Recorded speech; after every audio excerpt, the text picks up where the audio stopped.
My beloved child, do you understand what is most dangerous on the journey of faith? It is not that I have gone silent. It is not that I have forgotten you.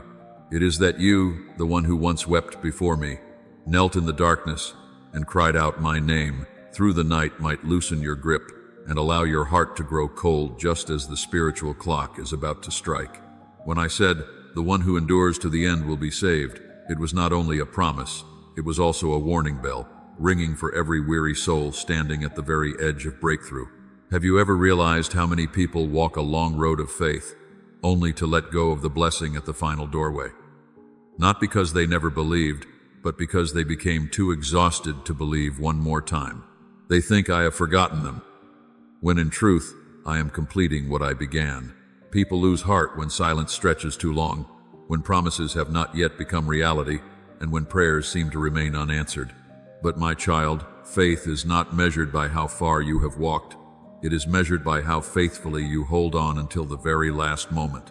Many souls stop just short of their miracle because they forget that my clock is never slow. It simply moves according to a rhythm different from yours. Can you hear it? The spiritual clock is counting the sacred breaths of time, and every second is whispering, the hour is near. Yet the world remains loud. People stay distracted, living as though they have endless tomorrows. They delay. They postpone belief for another day, not realizing that every hesitation shortens the opportunity before them. The time I have appointed is not a vague idea. It is a sacred appointment I wrote before you were born. The dreams in your heart, the quiet stirrings you cannot explain, the tears that fall for reasons you do not fully understand, none of these are accidents. They are reminders from me that time is not as abundant as you imagine. Still, many dismiss them as fleeting emotions, only to realize too late that they have walked past a once-in-a-lifetime opportunity that will never return. My child, what grieves me most is not seeing you weak. It is seeing your heart grow cold when I am so close to completing a miracle for you. On the path of faith, very few give up at the beginning. Most begin with passion, hope, and tears. But many collapse near the end, when the light has already begun to shimmer on the horizon. The enemy knows it cannot stop my hand, so it tries to pull you away from the place of waiting. It makes you tired, distracted, and doubtful. It fills your heart with noise until you no longer have enough stillness to hear my voice. And when you sink into that weariness, you begin to loosen your hold on what I am about to place in your hands. You may think you are only resting, but in truth, you are stepping away from the company of those who will witness the miracle. Many live as if tomorrow will always be waiting for them, while in heaven the hands of my clock have already begun to move. Still, they imagine they have countless chances. They chase work, plans, ambitions, and dreams, yet few pause long enough to ask, where am I in God's plan? I have knocked on the doors of their hearts many times through circumstances, through warnings, through dreams that seemed meaningless, but they keep saying, not yet, it is not time. My time is not a figure of speech. It is a real appointment, fixed before you ever came into the world. And when the call goes out, if you do not respond in time, you may find yourself lost inside the very life I once designed for you. Every invitation from me is not a temporary offer. It is a door that opens in its appointed season. To miss today is to turn away from an entire season of blessing that has long been prepared for you. Remember this, I am never in a hurry, but I am never late. When my appointed time comes, I desire to find you ready, not tangled in distraction, not bound by the noise of the world, not asleep at the edge of your miracle. Do not wait until tomorrow to believe, because tomorrow may never come. My beloved child, have you ever paused long enough to listen to your own breathing? That rhythm is counting the seconds I have entrusted to you. I see you busy, hurried, and consumed by what you believe is important, unaware that behind all those urgent things, my time is quietly passing by. You are absorbed in building your life, caring for every small detail, chasing what feels necessary. Yet you forget that something greater than all of it is at stake, your life in me. When I declare, today, if you hear his voice, do not harden your hearts. I am reminding you that obedience is not for someday, it is for today, not tomorrow, not when life becomes easier, not when you feel more ready. Today. Yet many still delay. They allow the noise of everyday life to drown out my gentle call, until they finally realize that tomorrow no longer belongs to them. My child, I understand your heart. I know how often you want to rest a little longer, postpone a little more, and wait for a more convenient time before giving me your whole heart. But you do not realize that every "I will do it tomorrow" is one more step taken away from me. The devil does not always need to push you into great sin. Sometimes it only needs to whisper, "There is still time." It does not have to steal your faith in one dramatic moment. It only has to delay your faith until the door has closed. The thief comes only to steal, kill, and destroy. And sometimes he does not need force at all. He only needs distraction. With enough delay, enough noise, and enough hesitation, you may lose by your own hands the very opportunities I prepared for you, my child. I do not condemn you for being weak. What concerns me is when you become so accustomed to weakness that you no longer desire to rise again. I have given you many awakenings, the restless nights, the moments that shook your heart, the dreams that seemed to carry no meaning. All of them were my gentle touch upon your soul, reminding you that I am still waiting. But too often you treat them as coincidences. You comfort yourself with the excuse, "Perhaps it is not the right time yet."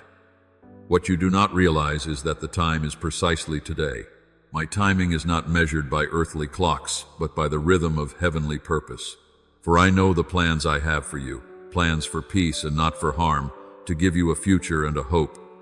I have never stopped preparing good things for you, but I need you to show up at the hour I have appointed. Every time you postpone, you are the one arriving late to what I have already prepared. My child, I know there are moments when your heart grows weary because the road feels too long and your prayers seem unanswered. But trust me, you have never been forgotten. I am teaching you to walk by faith, not by feelings. Feelings change. Faith keeps you standing when everything around you seems to collapse. Can you see it now? Throughout the years, it was often in the moments that felt like my silence that I was quietly rearranging your life. If I allow your spiritual clock to move more slowly than others, it is because I am teaching you the value of waiting with me.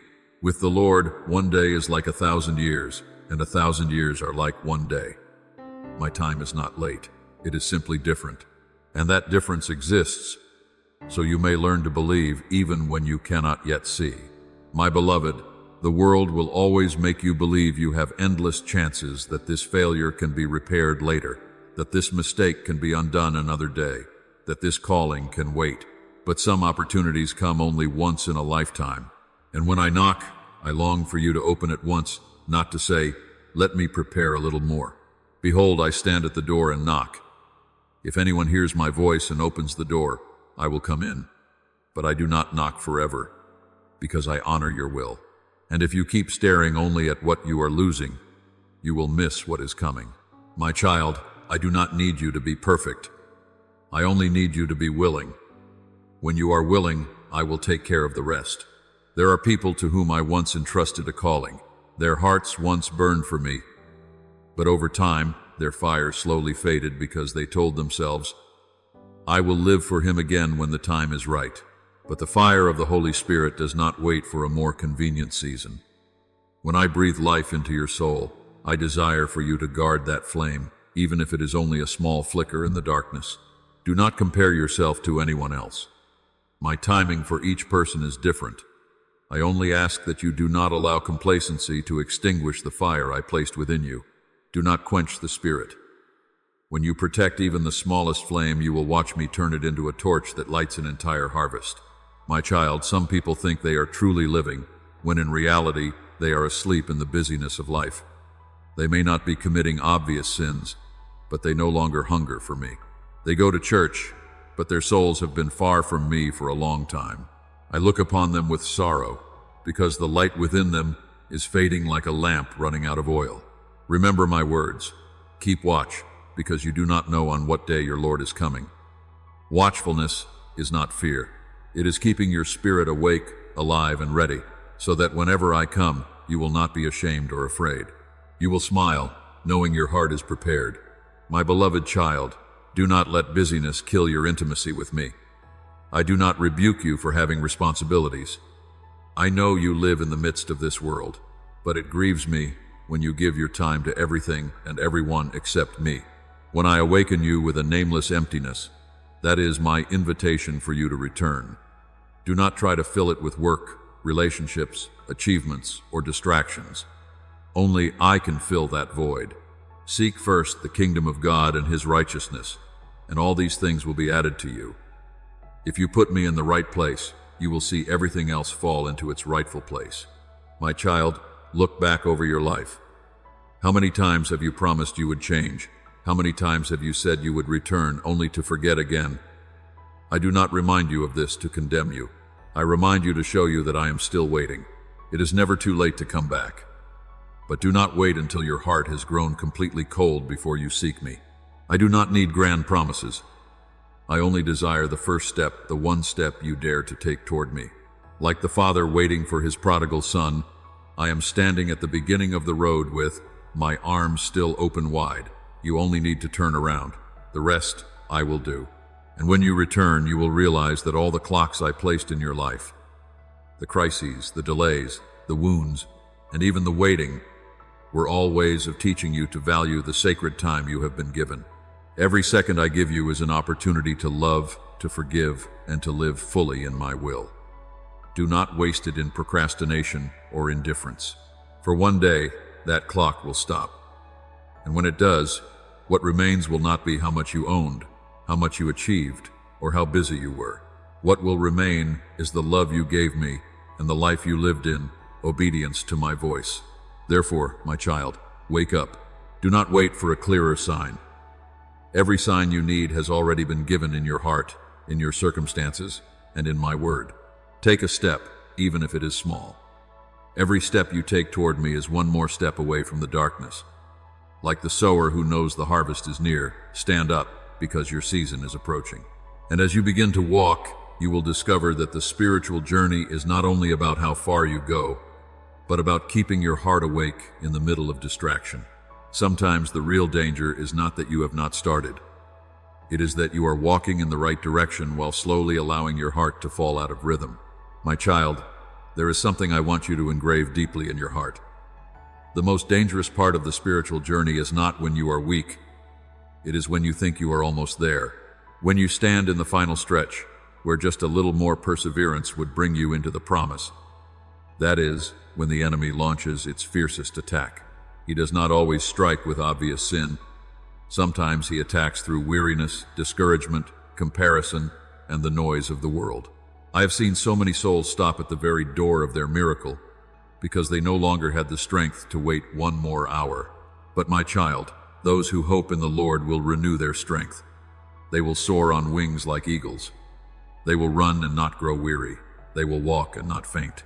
I do not want you merely to begin with fire. I want you to finish in light.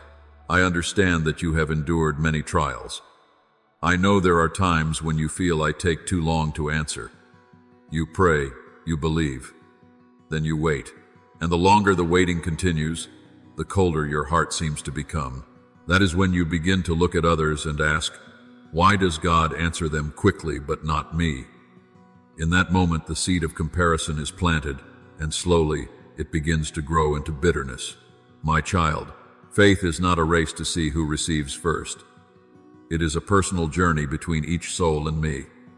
I have a unique plan for every person, and no one is late who is still walking in my will. Do not grow weary in doing good, for in due season you will reap if you do not give up. I want you to learn endurance even when no one applauds you.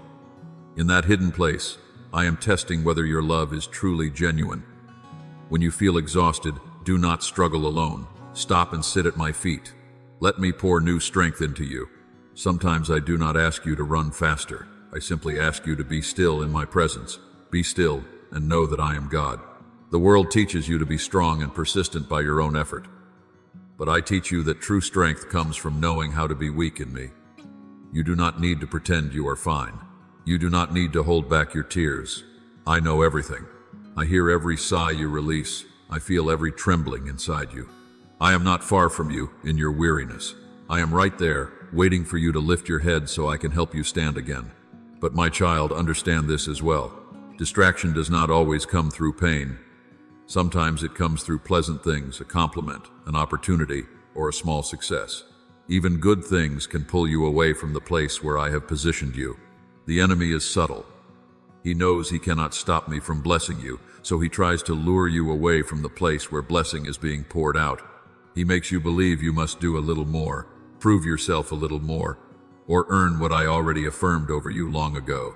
So you begin chasing what is good while forgetting what is right. No one can serve two masters. You cannot chase the applause of people and keep your heart pure before me at the same time. You must choose quiet obedience in my will or the restless noise of the world. I see you, my child, when your heart grows heavy in the middle of the road. I see the days when you want to let go, not because you no longer believe, but because you have waited so long. I understand. But I want you to remember that every true miracle needs time to sprout. Like a seed buried in the soil, it must endure darkness, stillness, pressure, and waiting before it breaks through into the light. If you give up in the middle of the process, you will never see the golden grain you once prayed for. Those who sow in tears shall reap with shouts of joy. My child, your tears are not wasted. They are watering the harvest that is coming. I want you to understand that exhaustion does not mean you have failed. It only means you need me more than ever. When your hands tremble, take hold of mine. When your knees are weak, kneel down. Sometimes victory is not found in standing tall, but in knowing where to kneel. For when you are weak, then I make you strong. Your strength does not come from your own willpower. It comes from your surrender to me. Surrender is not defeat. It is allowing me to win on your behalf. There are storms you are facing now that are not meant to destroy you, but to refine what is truly real within your heart. I allow you to pass through trials not because I delight in your pain, but because I want you to learn to love me even when you hold nothing in your hands. When you remain faithful while seeing no visible miracle, that is when you yourself are becoming the miracle. Blessed are those who have not seen and yet have believed. I have not forgotten a single prayer you have spoken. I am only waiting for your heart to become large enough to receive what I am about to give. My child, do not fear when you feel weary.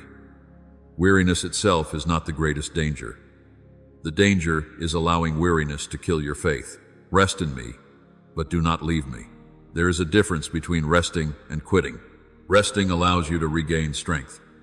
Quitting means refusing the journey I have marked out for you. Learn from Jesus. Though exhausted on the cross, he still declared, "It is finished." He did not stop because he was weak. He stopped because he had completed everything. I want you to finish like that, not because you are worn out, but because you have faithfully walked to the end of the path I entrusted to you. My beloved child, when you keep your heart steadfast, I will add strength to you. Every step you take in exhaustion is a step I am lifting by my grace. Lift your eyes to me, not to everything around you. When you look to me, you will see the storm begin to fade and your soul return to peace. You keep in perfect peace the one whose mind stays fixed on you, because that person trusts in you. Do not forget this. No turn in the road is meaningless. Every drop of sweat on the path of faith is seen by me. Every tear is counted. Every hidden struggle is known. And when you finally pass through that stretch of road filled with distractions, you will understand what I was training in you. It was not merely the strength to run. It was the strength to stand. After every gust of wind is past, what remains is not the one who ran the fastest, but the one who kept their heart faithful. So let your heart be still in me, because ahead of you, you will need that steadfastness to walk through deeper silences and greater trials. My child, do not be afraid when the light seems to grow dim. Only in the deepest night does my light shine most clearly. Keep walking, not because you still feel strong, but because I am still walking with you. The place you think is the end is actually the beginning of a new chapter in your journey of faith. There, I will teach you that true faith is not measured only by endurance, but also by your ability to remain at peace in the middle of the storm. Do you know what sometimes weighs down your soul more than the storm itself? The silence. My silence can confuse you. It can make you feel like a child standing in the dark, unsure whether their father is still nearby. You have prayed, you have cried out, you have waited. Still, the answer has not come. So you begin to wonder if I have turned my face away. You begin to ask, have you forgotten me? But my child, I have never left you. It is often in the longest pauses that I am working more deeply than ever. The God who watches over Israel never grows tired and never sleeps. When I am silent, it does not mean I am absent. When you do not hear me, it does not mean I do not hear you. My silence is not indifference. It is the sacred space where I am weaving wonders with threads you cannot yet see. I know pain can make you feel abandoned. When you cry and no one answers, when you are wronged and no one defends you, when you look around and see only the unfairness of life, your heart may begin to close. But my child, do not let pain make you bitter. Do not let your tears become salt that dries out your soul. Every tear you shed I keep in my bottle. Every sorrow is written before me. Not a single sigh from your heart is meaningless. All of it is becoming seed, and at my appointed time, those seeds will break open into a harvest of blessing. You often think suffering is punishment, but in truth, suffering can become the classroom of love. In your pain, I teach you what comfort alone could never teach. I teach you to recognize what is temporary and what is eternal. I teach you to value the small things you once took for granted. When you suffer, your prayers become more honest. Your forgiveness becomes more tender, and your love becomes deeper. I do not create pain to torment you. I allow trials to refine you. Just as gold must pass through fire to shine, your soul must pass through trials to be made pure. Suffering produces perseverance. Perseverance produces proven character, and proven character produces hope. So do not fear pain. Fear only a heart that becomes hard inside that pain. I know there are moments when you sigh and say, "Lord, I cannot take this anymore." But my child, that may be the very place where you are closest to seeing me work my greatest miracle. The enemy knows this well. That is why he keeps whispering. If God loves you, why does he let you hurt so much? He wants you to forget that true love is not the absence of every wound. True love is my presence within every wound, transforming it into grace. Joseph was sold as a slave, yet I raised him to be a ruler. Job lost everything, yet I restored him beyond what he had known before. In the same way, you will one day see that what I allowed you to lose was never lost in vain.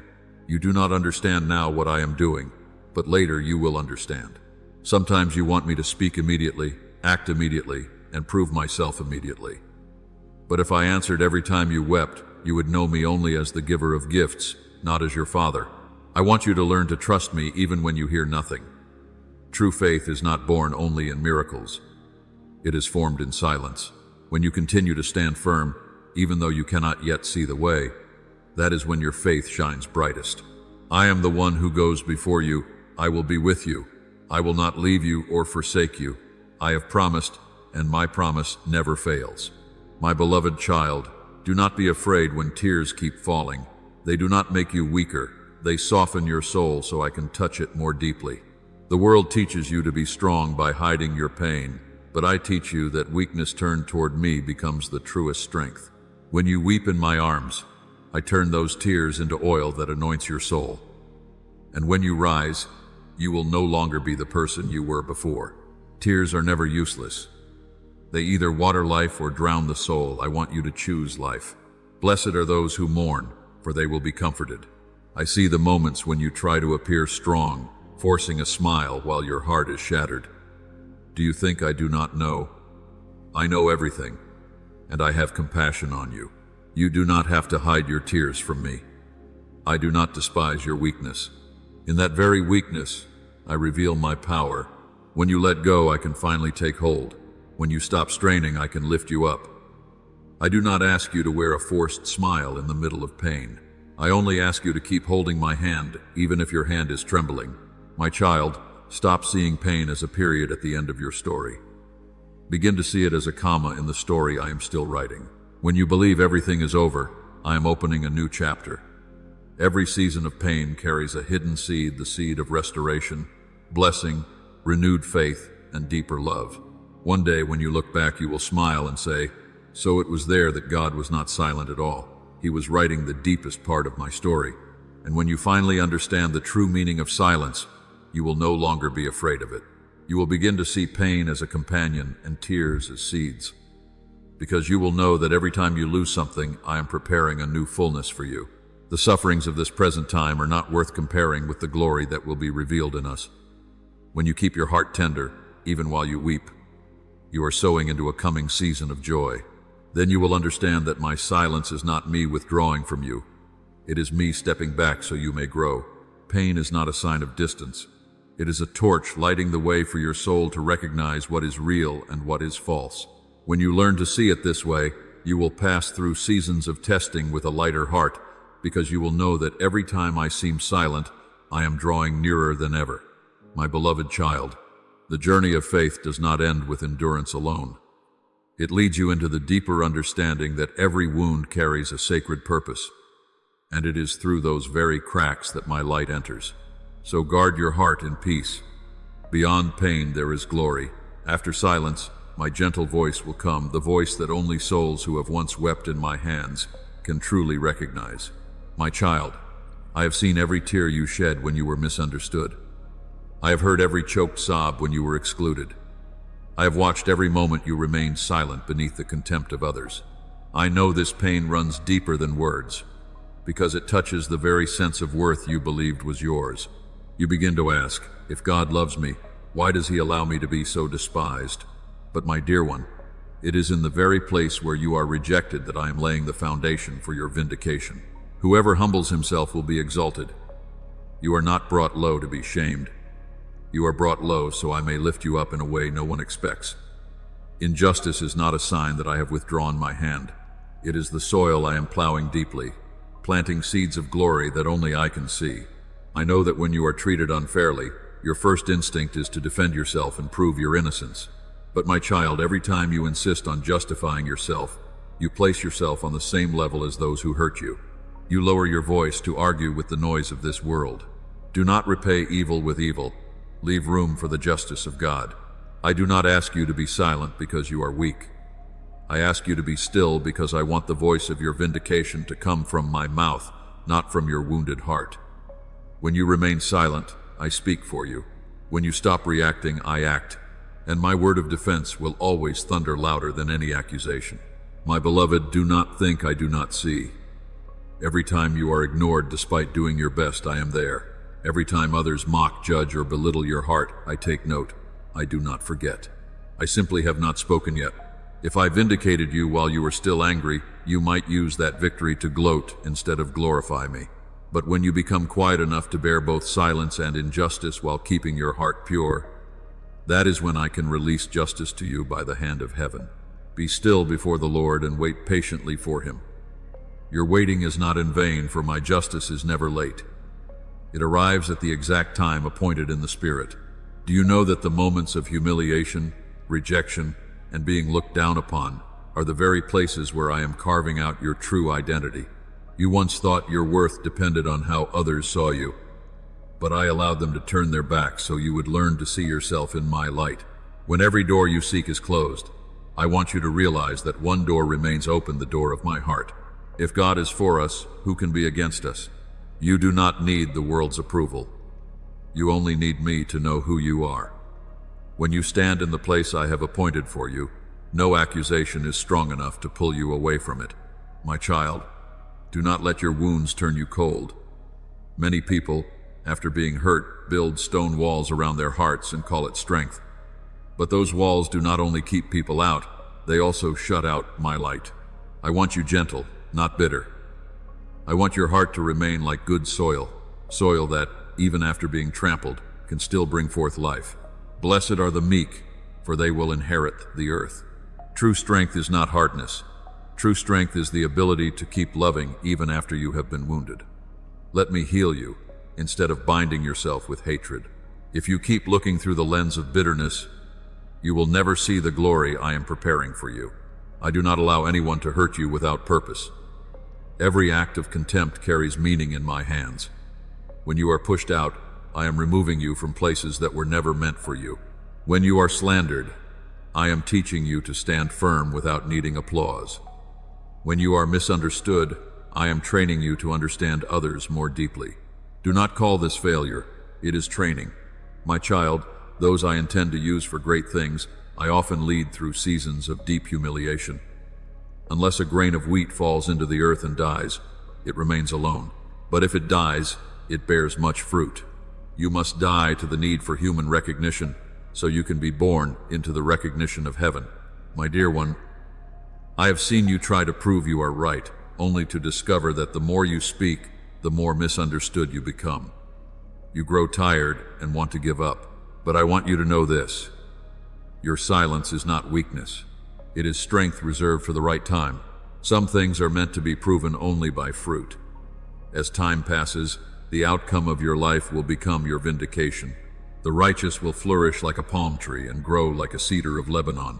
Let me prove you through blessing, not through arguments. I do not want you to lock yourself inside the label of the wounded one. If you allow the past to define you, you will never see the future I am opening before you. Do not let the contempt in other people's eyes become the mirror of your life. You were not born to answer scorn. You were born to reflect my glory. When I look at you, I do not see someone pitiful. I see a warrior being forged in the fire. You are my treasured possession. I have chosen you not because you are strong, but because I love you. And when the day of your vindication comes, you will understand why I asked you to be silent. When you were brought low, I had already written the day you would be lifted up. When you were rejected, I had already prepared a place where you would be honored. When others despised you, I was laying the foundation for a new position that only grace could open. In that moment, you will no longer crave revenge. You will no longer need to prove yourself. My peace within you will be so deep that you will need no other word. One day, you will realize that the wounds that once made you ashamed are the very places where my light shines through most powerfully. It is in humiliation that I teach you true honor.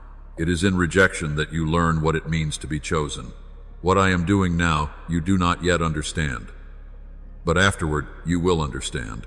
And when that day comes, you will no longer wish to hide your past, because you will see clearly that I used every wound to sculpt a new person within you. My child, do not close your heart. Do not let pain define you. Let me use that very pain as the launching place that carries you into a season of vindication. What you call humiliation today is the red carpet I am laying for the day I will honor you. Joseph was once thrown into a pit, yet that very pit became part of the road that led him to the palace. When you understand this, you will no longer fear contempt. You will know that every scornful word only strengthens the foundation beneath the honor I am preparing for you. And when you rise from every injustice, you will walk more lightly, with a wider heart and clearer eyes. You will understand that true vindication does not come when others change their minds about you. It comes when your own heart is transformed. When you learn to see everything through my eyes, nothing will wound you the way it once did. In that moment, you will enter another season, a place where pain is no longer a burden, but a mark of grace. There you will understand that being despised for my name is not a loss, but a sacred honor. And from that deep gratitude, you will begin moving forward gently, knowing that the journey does not end with vindication.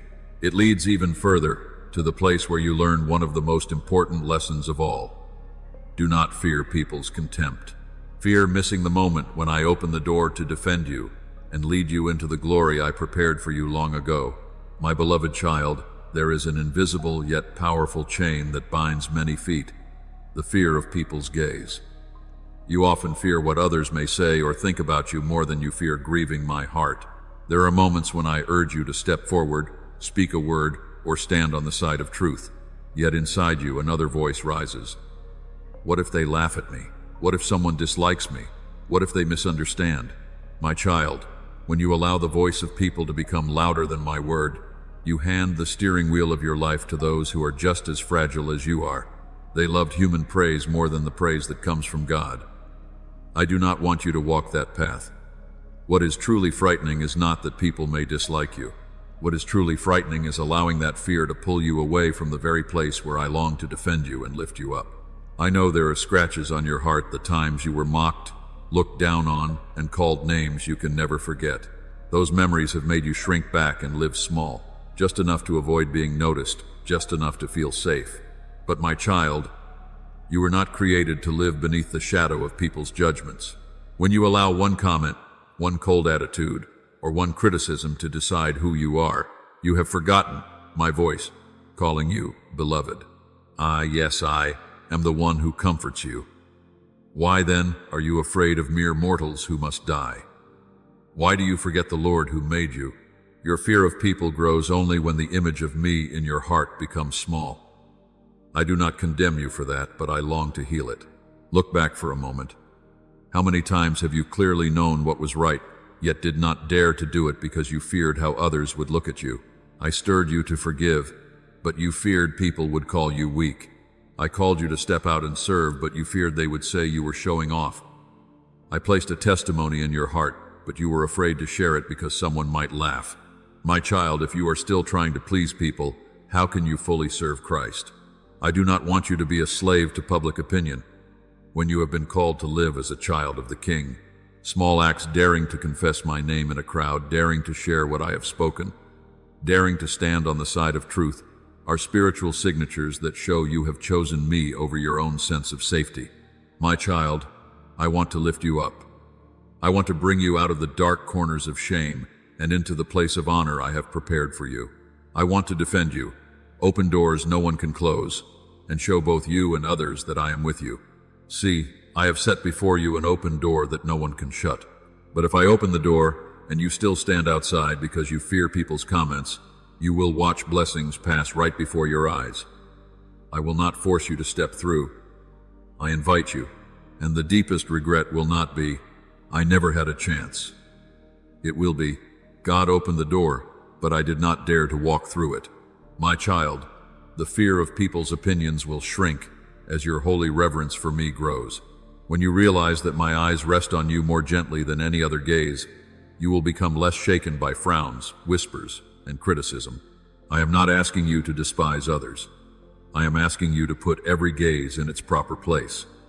My gaze is the one that ultimately matters. I am the one who judges, not people.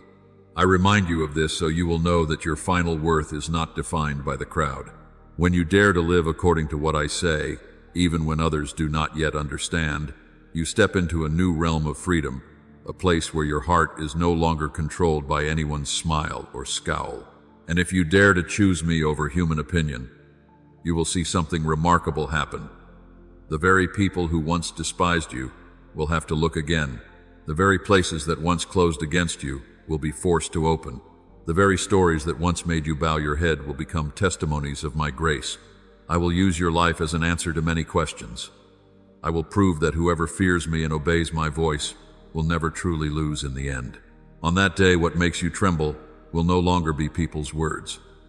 It will be a holy reverence, a fear of missing what I want to do, a fear of dragging your feet when I have already spoken. From there, you will walk into new stages, no longer bound by public opinion, but with the light heart of a child who knows they are walking in the Father's will. You will walk through the very doors I myself have opened in the very hour of my vindication. My beloved child, tuck my words deep inside your heart. Hold them the way someone cradles a small lamp on a stormy night.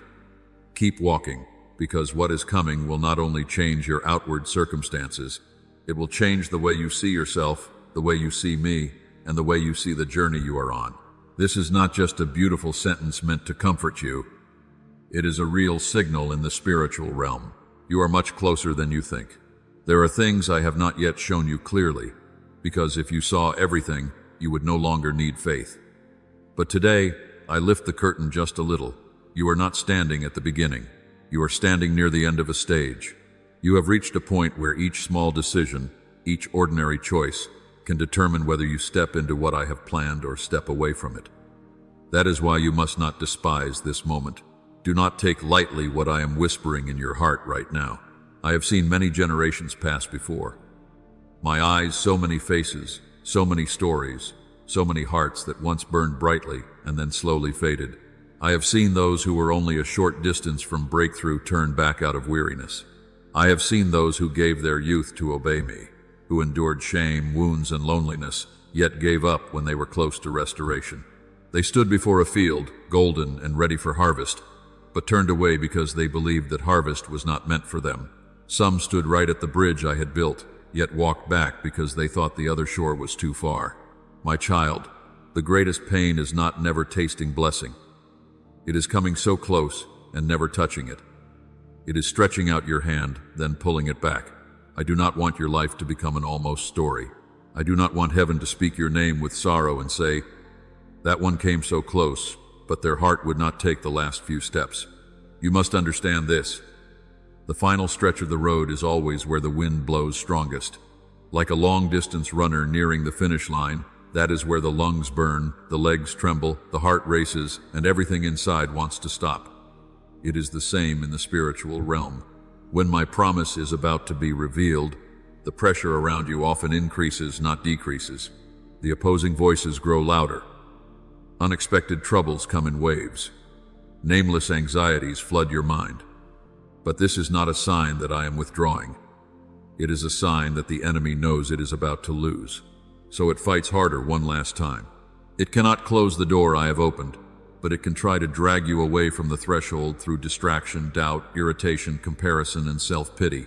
It will use everything that has ever wounded you to bring old memories back to the surface, making you forget what I have spoken and remember only what the world has done to hurt you. I do not say this to frighten you. I say it to awaken you. If your mind feels noisier these days, if your heart feels more unsettled than before, it does not necessarily mean you are on the wrong path. It may mean you are very close to a spiritual turning point. I have watched many people trust me for years, only to suddenly allow doubt to take the center of their hearts. At first, it was only a few passing thoughts. Maybe God never meant this for me. Maybe I misheard him. Maybe I have been waiting in the wrong place. Little by little, those questions stopped being passing thoughts and became the foundation for their decisions. They began to act out of fear instead of standing on my word. They chose quick fixes, easier routes, and doors that looked wide open before them, but were not doors I had opened. They accepted less because they no longer believed I still had more for them. My child, my heart aches when I see my children take those shortcuts, because shortcuts often lead to dead ends. The path I choose may seem winding and slow, but it always reaches the destination I prepared. I have also seen hearts become so exhausted from waiting that they give themselves permission to turn aside. They say, I will take care of myself, because it seems God is not taking care of me. So they step into relationships I did not send.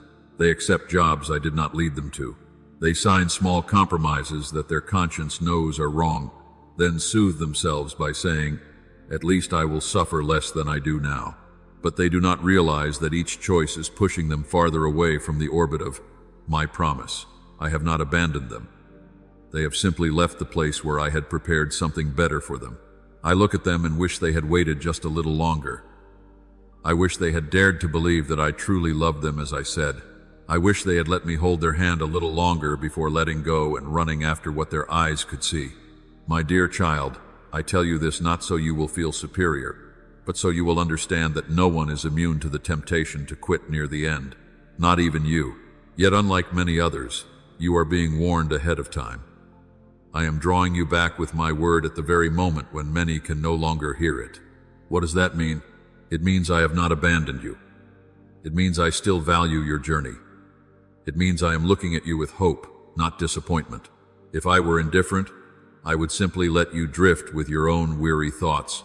But today, I am calling you by name to remind you that you are not an outsider to my plan. You belong in my story, and that story is not over, even if you feel too tired to keep reading.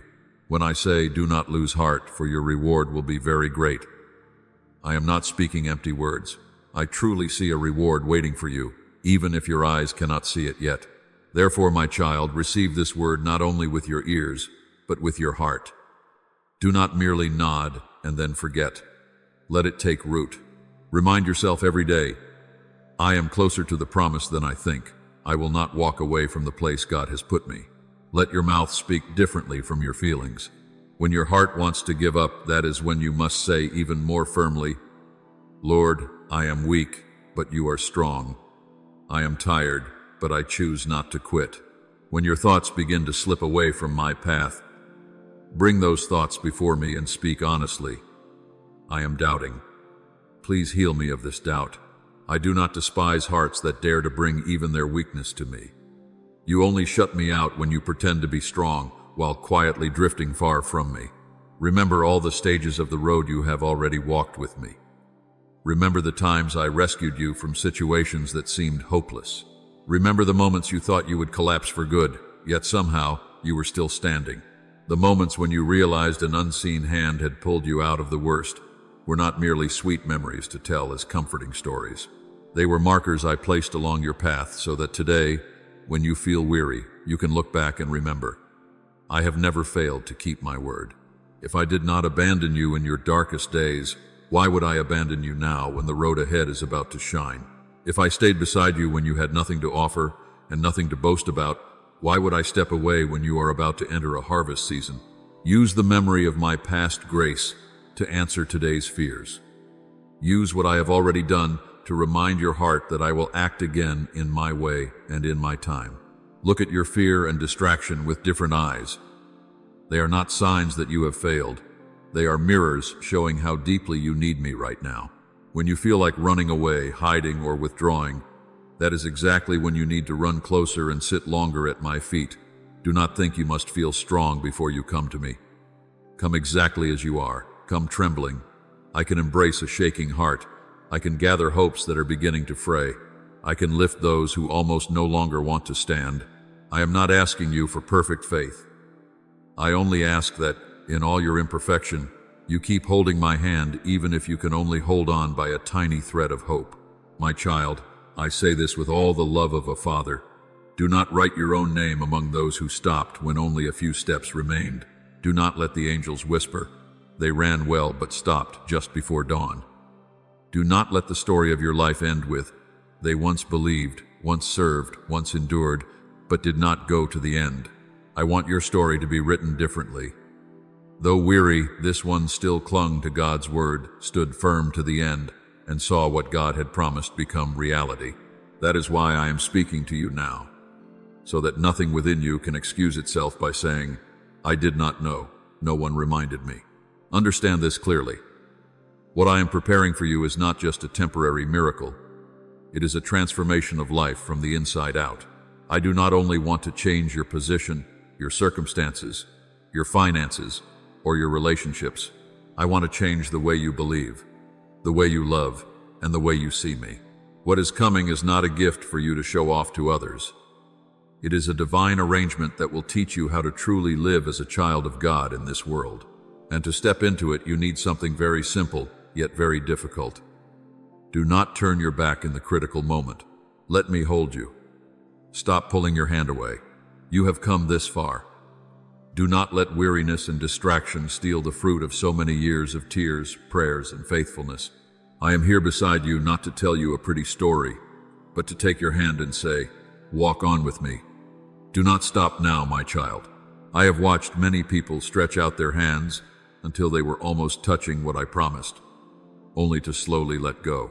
Not because the promise changed, but because they believed the poisonous whisper that I had left them, that I had forgotten their tears, their prayers, and the nights they knelt before me. Some had gone very far. They had been faithful and steadfast for many years. They had sown with sweat and tears.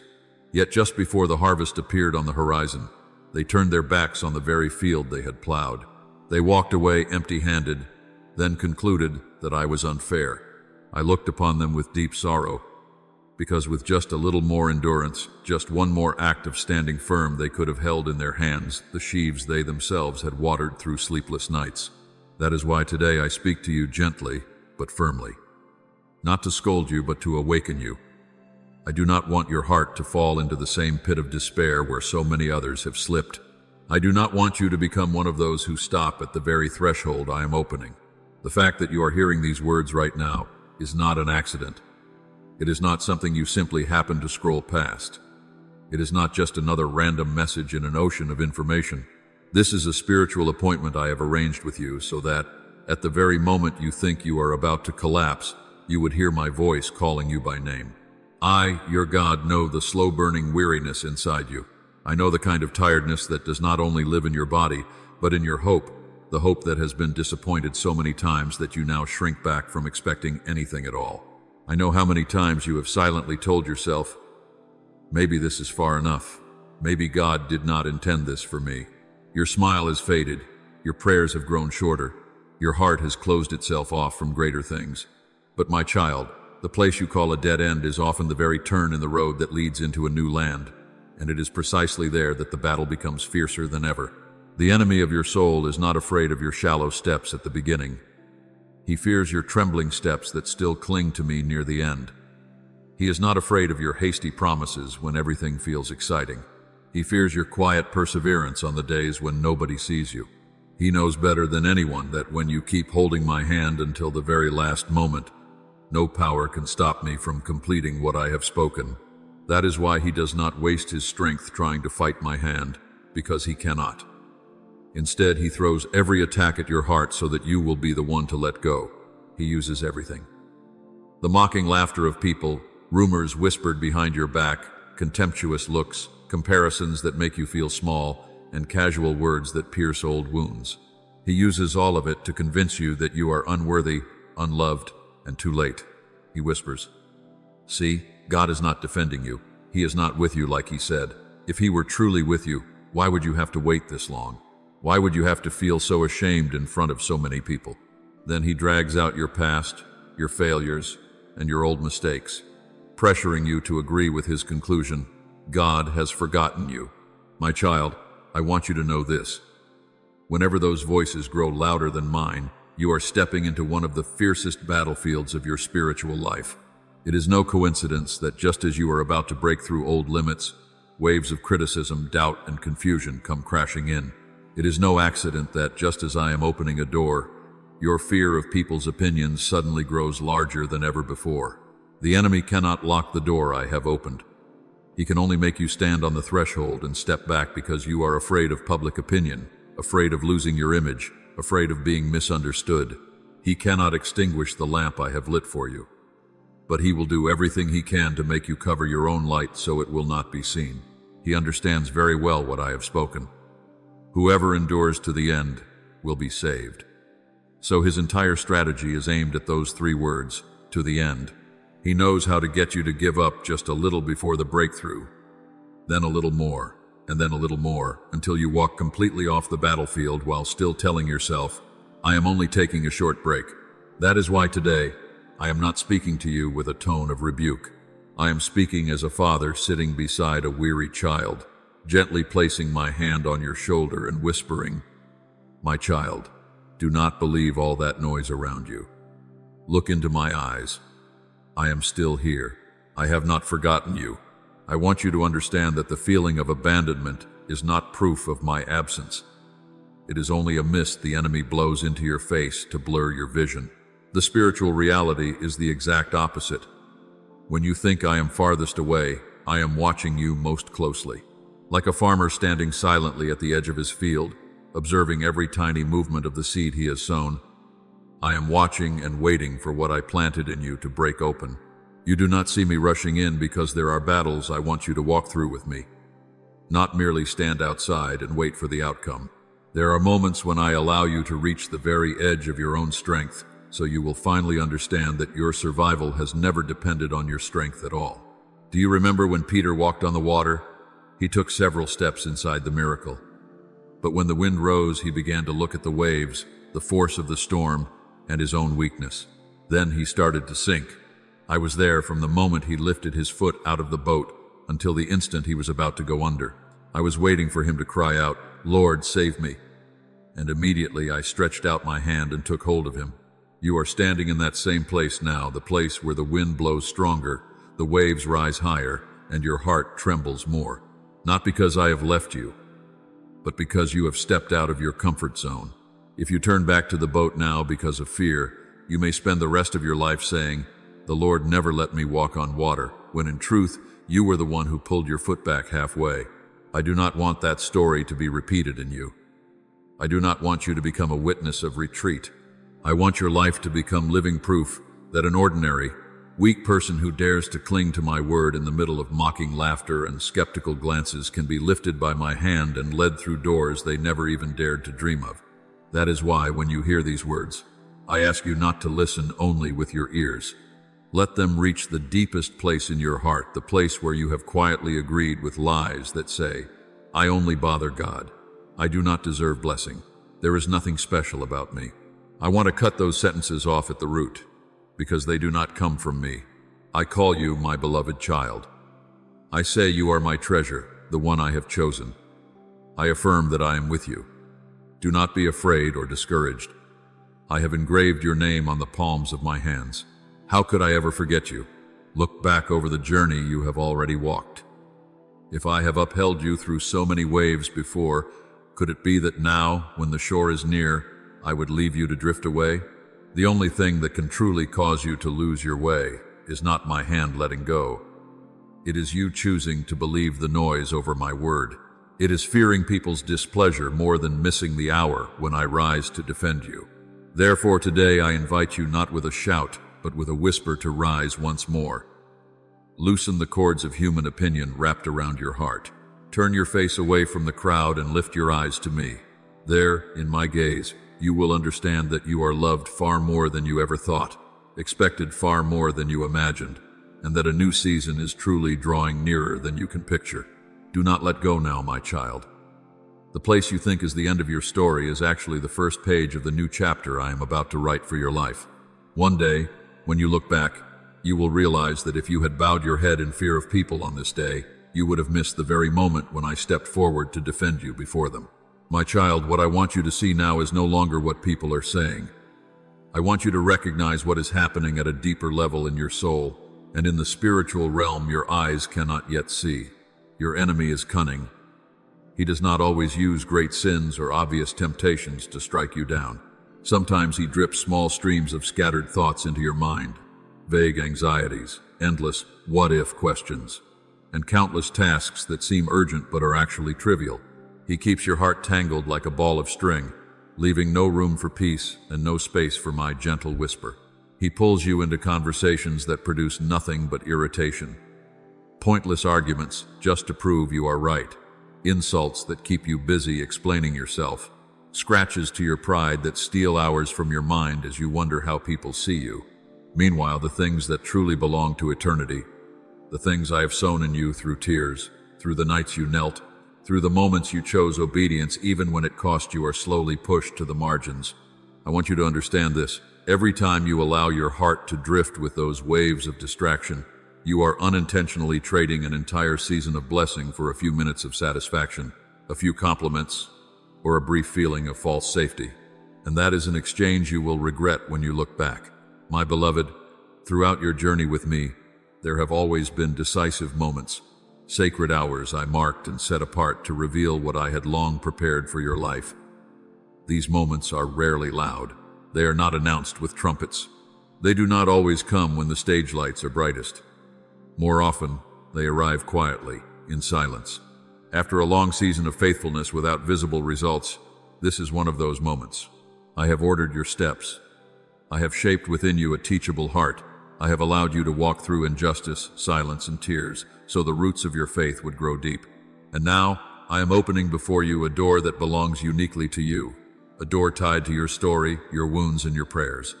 No one else can walk through it in your place. There is no duplicate. I call this a set-apart time. It is not a random stretch of your life. It is the meeting point between my promise and your response. But if, in this very hour, you lock your heart away and retreat into a shell of safety because you are afraid of public opinion, tired, weary, or distracted by the noise around you, then it is as though you gather up all the years you lifted your face to me in tears, all the nights you believed in the dark, and all the precious things you sacrificed for my sake, and throw them into a forgotten corner as though they never mattered. I say this not as a stranger giving advice, but as the one who has walked with you step by step. I know every night you wanted to give up but still clung to me. Therefore, I have the right and the authority to warn you. Do not waste the golden hour of your soul on passing voices. This is not the time to keep turning left and right, studying people's faces to see who supports you, who is silent, who criticizes, and who praises. Nor is it the time to analyze yourself into exhaustion, asking why this happened, why that has not changed, or why someone treated you the way they did. The more you try to uncover every reason, the more you will be pulled into a circle of speculation and sorrow with no way out. What you need most now is to reset the center of your soul. Keep the inner eyes of your heart fixed on what I have placed before you, on the words I have spoken in Scripture, and on the confirmations I have repeated through circumstances, dreams, and people I used to encourage you. If you press your ear against the noise of this world, the news, public opinion, harsh criticism, sarcasm, loveless judgment, and unfair comparison, then my whisper in the depths of your heart will be drowned out. not because I have stopped speaking, but because you have chosen another channel to listen to.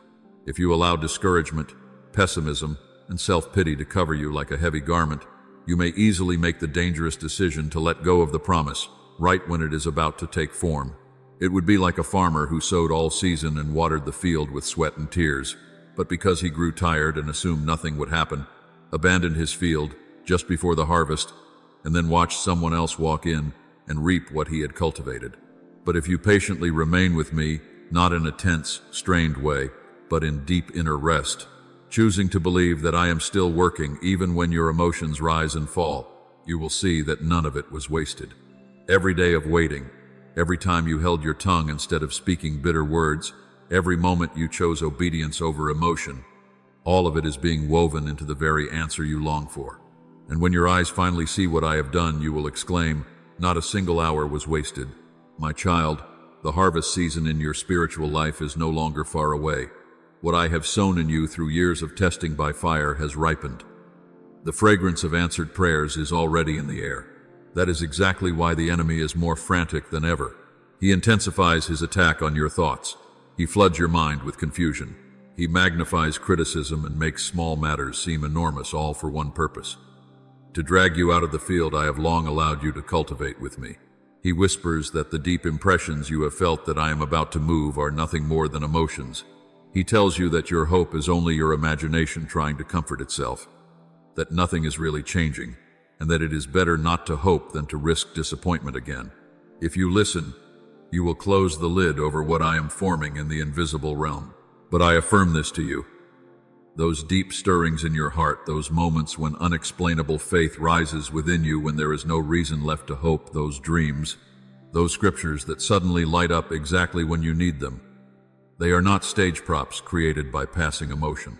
They are signals I am sending ahead of time. They are prophetic markers, showing that the door I prepared for you is slowly opening. This is not merely a pleasant feeling after an inspiring message. It is a spiritual reality shifting. It is my plan reaching a turning point. It is my hidden arrangements coming close to the place where your eyes will finally see them. The clock of my appointed time does not stand still. Whether you notice it or not, the flow of my time continues moving forward. Every moment, whether you are believing or doubting, is carrying you closer to the place where I will act on your behalf. Not because you are worthy, but because I am faithful to my own word. For that reason, I plead with you like a father begging his child not to fall asleep. Do not let your mind remain occupied by low noises. Do not let your heart be manipulated by the fear of people. Stay awake. Reset your priorities. Let the full attention of your inner being turn back to me. The moment when I defend you and lift you through the door I have opened will not wait until you are finished being busy with every meaningless whisper of the world. My beloved child, after everything I have told you about the gaze of people and the voices that can pull your heart away from me, I now want you to pause and truly listen. This moment is not an accident.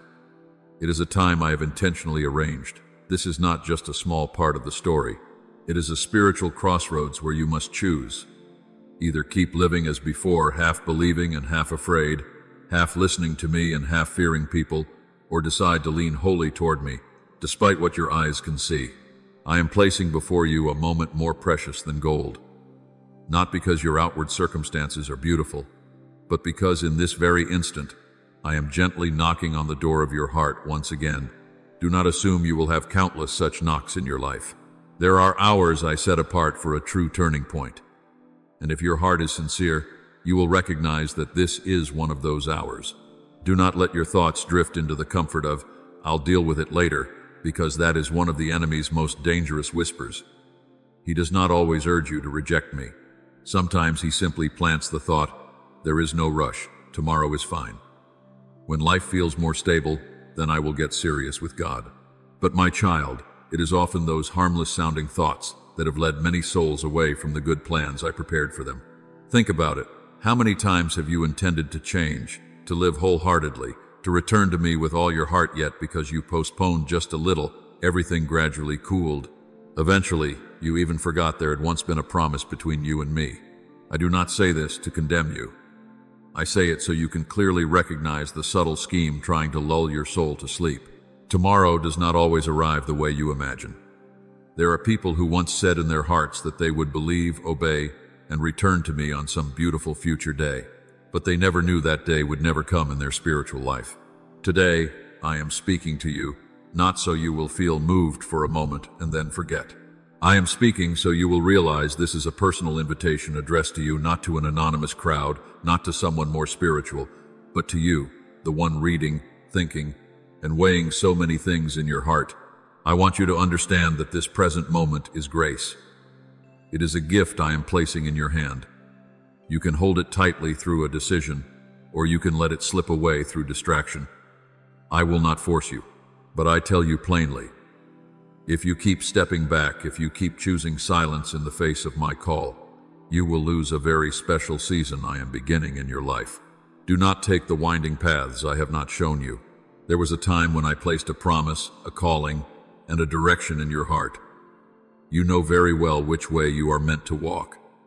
You simply have not dared to walk it. If you choose now to avoid it, keeping yourself busy with 1,000 things so you do not have to face my word, you will end up exhausted and without peace. I do not want your life to drift along in half-hearted decisions. I am calling you to stop. Lift your eyes to me and remember what I spoke to you in the beginning. My promise is not a bargaining chip for you to use with me, saying, if everything goes smoothly, I will obey. If not, I will wait for another time.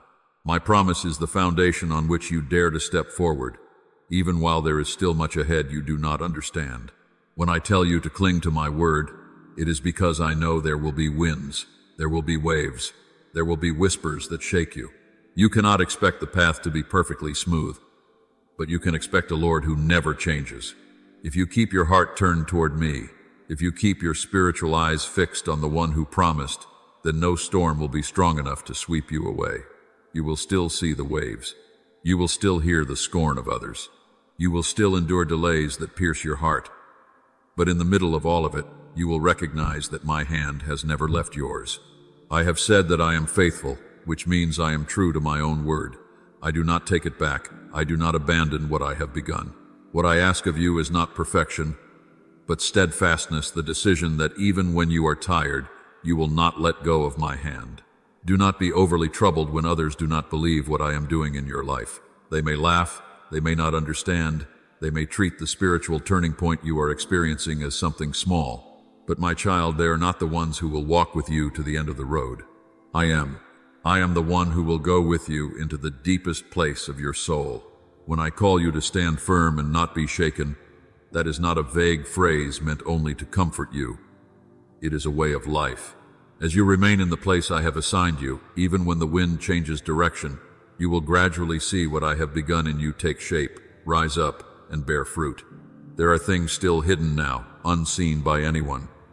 But in that hidden place, I am building a new future for you. I also know the anxiety in you when everything seems to slow down.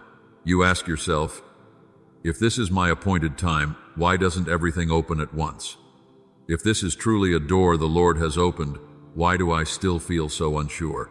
You forget that within every promise, there is always a period of preparation. A seed cannot blossom the moment it is sown. A child cannot run the moment it is born. Everything I build according to my timing needs a silent interval to sink deep roots, so that when it rises, it will not be easily uprooted. What you call delay, from my perspective, is often mercy. If I lifted you too quickly, you might not be able to bear the weight of the very blessing you have prayed for. I want you to mature through the process, not flare up for a brief moment only to burn out. So instead of sitting and counting the days until the miracle comes, I invite you to change the question while you wait. Ask instead, who is the Lord teaching me to become? When you ask this way, each day suddenly takes on meaning. The small things you do, the hours you remain faithful, the times you choose silence instead of retaliation, the moments you choose to stay present with me instead of running into distraction, all of these are shaping you into someone who can carry what I am about to entrust to you. That is how you keep your heart from being scattered. That is how you remain anchored to the center, which is me. And now, I am not only telling you to listen and keep these things for yourself, I am calling you to become a carrier of this message. When I touch you through these words, it is not only so you may be comforted, it is also so you may become a channel for others. When you bravely share what I am speaking, even if it is only one sentence, one paragraph, one simple thought, you are signing a spiritual covenant through your actions. You are saying to me, I do not only believe in secret, I dare to stand on what you have spoken. That is faith made visible. It is belief embodied in real life. It is no longer a passing feeling, but a decision that can be seen in your steps, your words, and your willingness to openly declare whom you belong to. You may think that sharing a message, a word of encouragement, a video, or a few lines of text is nothing important, but in the spiritual realm, those small acts are like planting a flag on the territory of your own life and declaring, this ground belongs to the Lord. You are not only bearing witness to others, you are bearing witness to your own heart.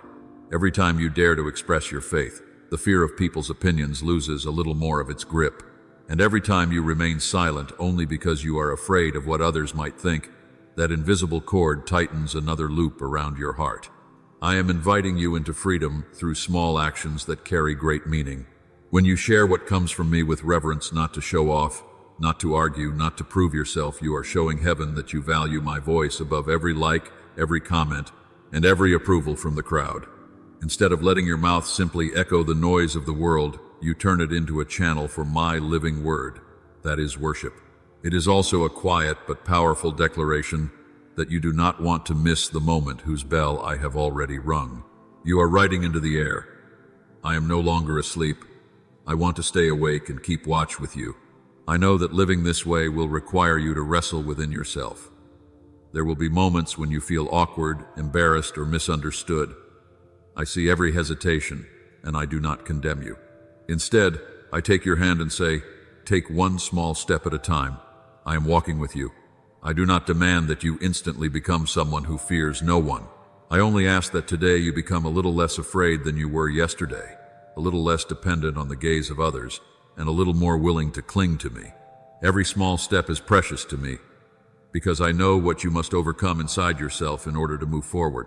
My beloved child, when I say, now is the time, I am not saying it to make you panic. I am saying it to pull you out of carelessness. I am not calling you into meaningless activity. I am calling you into an awakened mind and heart. To be awake means you no longer live merely by habit. You no longer do things simply because everyone else does them. Instead, you pause and ask me, Lord, what should I do with my life today? What do I need to obey today? When you live this way, every ordinary day becomes part of a prophetic moment. You are no longer being swept along by life. You are walking with the awareness that the one who loves you is guiding every step. So I whisper to you once more, do not let this moment pass like all the others. Let it become a landmark, the place where you decide that from now on, you will fear me more than public opinion. You will cling to my word more than to your feelings. You will dare to say yes as soon as you hear my voice, instead of waiting for a perfect day that may never come. From that decision, I will lead you into doors you cannot yet imagine. And when you look back, you will know that it was today, in this seemingly ordinary hour, that you responded to my gentle yet majestic call. It was the call that drew you out of distraction and into a season of awakening, a season of keeping watch with the Father of your soul.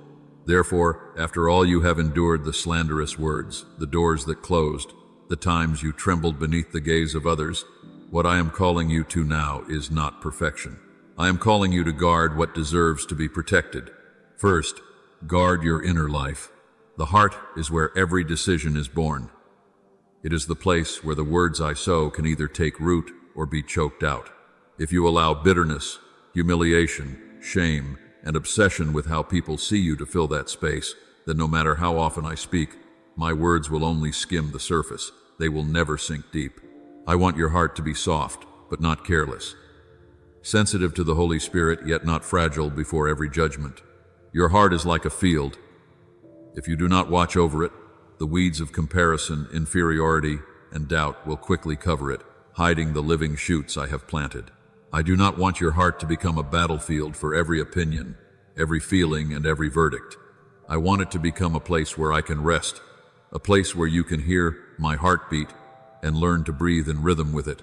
Next, pay attention to what enters your ears. What you hear each day quietly shapes the way you see yourself and the way you see me. If you continually listen to criticism, sarcasm, and opinions that make you feel small and inadequate, sooner or later you will begin to believe that is truly who you are. I have said that faith comes by hearing, but fear, shame, and bondage can also enter through that same road. So I want you to learn discernment. Learn which voice comes from me and which voice is only the sound of hurt public opinion or people who themselves are still in chains. Whenever you hear a word that touches you, ask yourself, does this draw me nearer to the Lord or push me away? Does it soften my heart or harden it? Does it remind me of grace or does it sow more fear? If a voice only makes you feel small in a destructive way, if it makes you want to hide from me instead of run toward me, then you can know it is not the voice of your Father. I am teaching you to close your ears to opinions that extinguish the flame and open them to words that build, correct, and heal in love, even when they hurt a little. Then, guard your focus. You are living in an age where everything competes for your eyes and your thoughts. Flashing notifications, new stories, comments, endless comparisons. All of it falls like a fine drizzle upon your mind, making it hard for you to remain still long enough to hear a full word from me. But my child, if you are not careful, that distraction will steal the moment of my movement in your life. The enemy does not need to drag you into obvious sin. He only needs to keep you busy with meaningless things long enough that, when my appointed hour comes, your gaze is fixed somewhere else. I want you to understand this. The minutes you spend focused before me with no screen, no noise, and no need to perform for anyone are the very minutes when heaven leans close to listen to you. In those quiet spaces, I realign your vision. I remind you of my promises. I reorder the chaotic pieces in your heart so you can see the picture I am painting. If you keep allowing yourself to be swept away, you may live your whole life in a state of almost understanding, yet never fully grasp what I am speaking. You need to know that the harvest I have promised you is not an empty metaphor. It is real, it is drawing near, and it has been prepared not only by what I have spoken, but also by all the times you remained faithful when no one was watching. Every time you forgave when you had every right to be angry, it was a seed. Every time you chose what was right when doing wrong would have been easier, it was a seed. Every time you kept silent and allowed me to defend you instead of defending yourself, it was a seed. Often, you think your efforts fall into nothingness. But in heaven, nothing falls and is lost. I have gathered every small action, every step taken without applause, every night you wanted to give up but still whispered, Lord, I trust you. That is why I can tell you that the harvest is no longer just a possibility. It is a reality gradually unfolding. When the harvest comes, you will see that it was not the result of a sudden spiritual impulse. It was the fruit of all the years you walked persistently with me. That is why I earnestly urge you, do not let go simply because you are tired. Do not step back because you fear people's words. Do not lose your focus for the sake of a few glittering distractions in front of you. Your victory is much closer than you think. You believe you are still in the middle of the road, but in reality, you are already standing at a turning point. You think you are only just beginning, but I already see a field in full bloom stretched out before you. You did not arrive here by accident. If you look back, you will see a chain of steps you once thought were small, but I used each one to lead you to this very moment. Relationships came together and then separated. Doors opened and seemed as though they would stay open but then closed. Roads you thought were detours actually brought you nearer to me. None of these things were random mistakes. They are strokes in a picture only my eyes can fully see. You may think you only happened to pause, happened to listen, happened to hear these words. But I want you to know that in my world, chance does not exist for those who belong to me. You think this is just an ordinary moment, a small decision to open a video, read a passage, or listen to a sentence. But in heaven, this moment was scheduled long ago. I already knew the day you would feel weary, the hour you would waver, and the minute you would be ready to give up. At that precise point of weakness, I arranged for my word to touch the very place of pain in your heart. I do not always use great events to call you. Many times I use a quiet moment in the middle of all the noise when you are tired enough to stop pretending to be strong and wounded enough to finally hear the truth. This is such a moment. I want you to understand that what you are hearing now is not just a message, an emotional reflection, or a beautiful piece of inspiration. This is my confirmation that I see you. I have traced every step you have taken to arrive exactly where you are standing. When you hear the words, "Do not fear people more than me," and "Do not miss the hour when I open the door," they are not general pieces of advice. They are my hand resting on your shoulder as I speak to you by name. I am drawing you out of the fog of people's opinions and into the light of knowing that your Father in heaven sees you and calls you personally. My voice is not like the voice of the world. My voice is not based on your present merits, but on what I ordained for you from the beginning. I am the Lord your God. I do nothing without purpose. I do not speak a single word that does not carry eternal weight.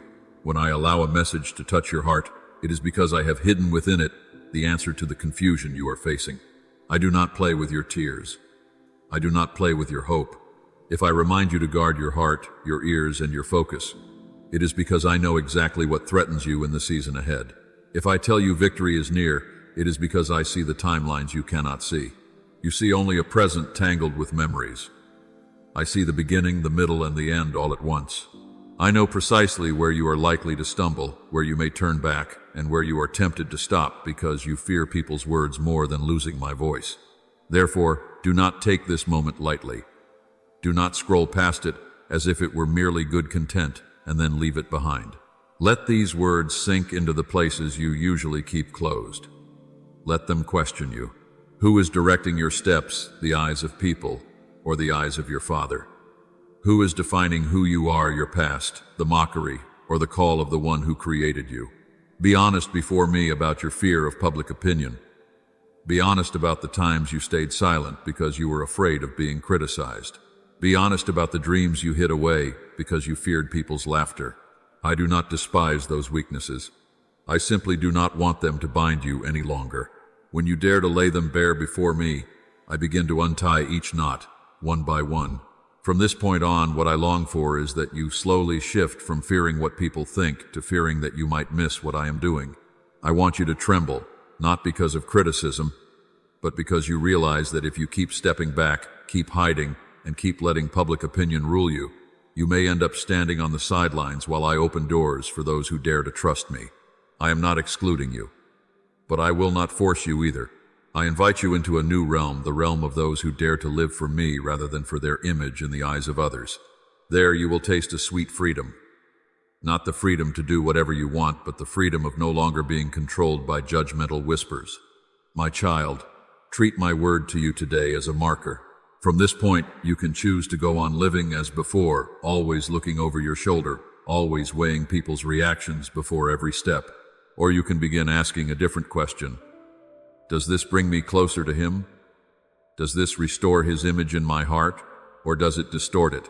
If the answer points you toward me, then step forward boldly, even if people do not yet understand, even if some disagree.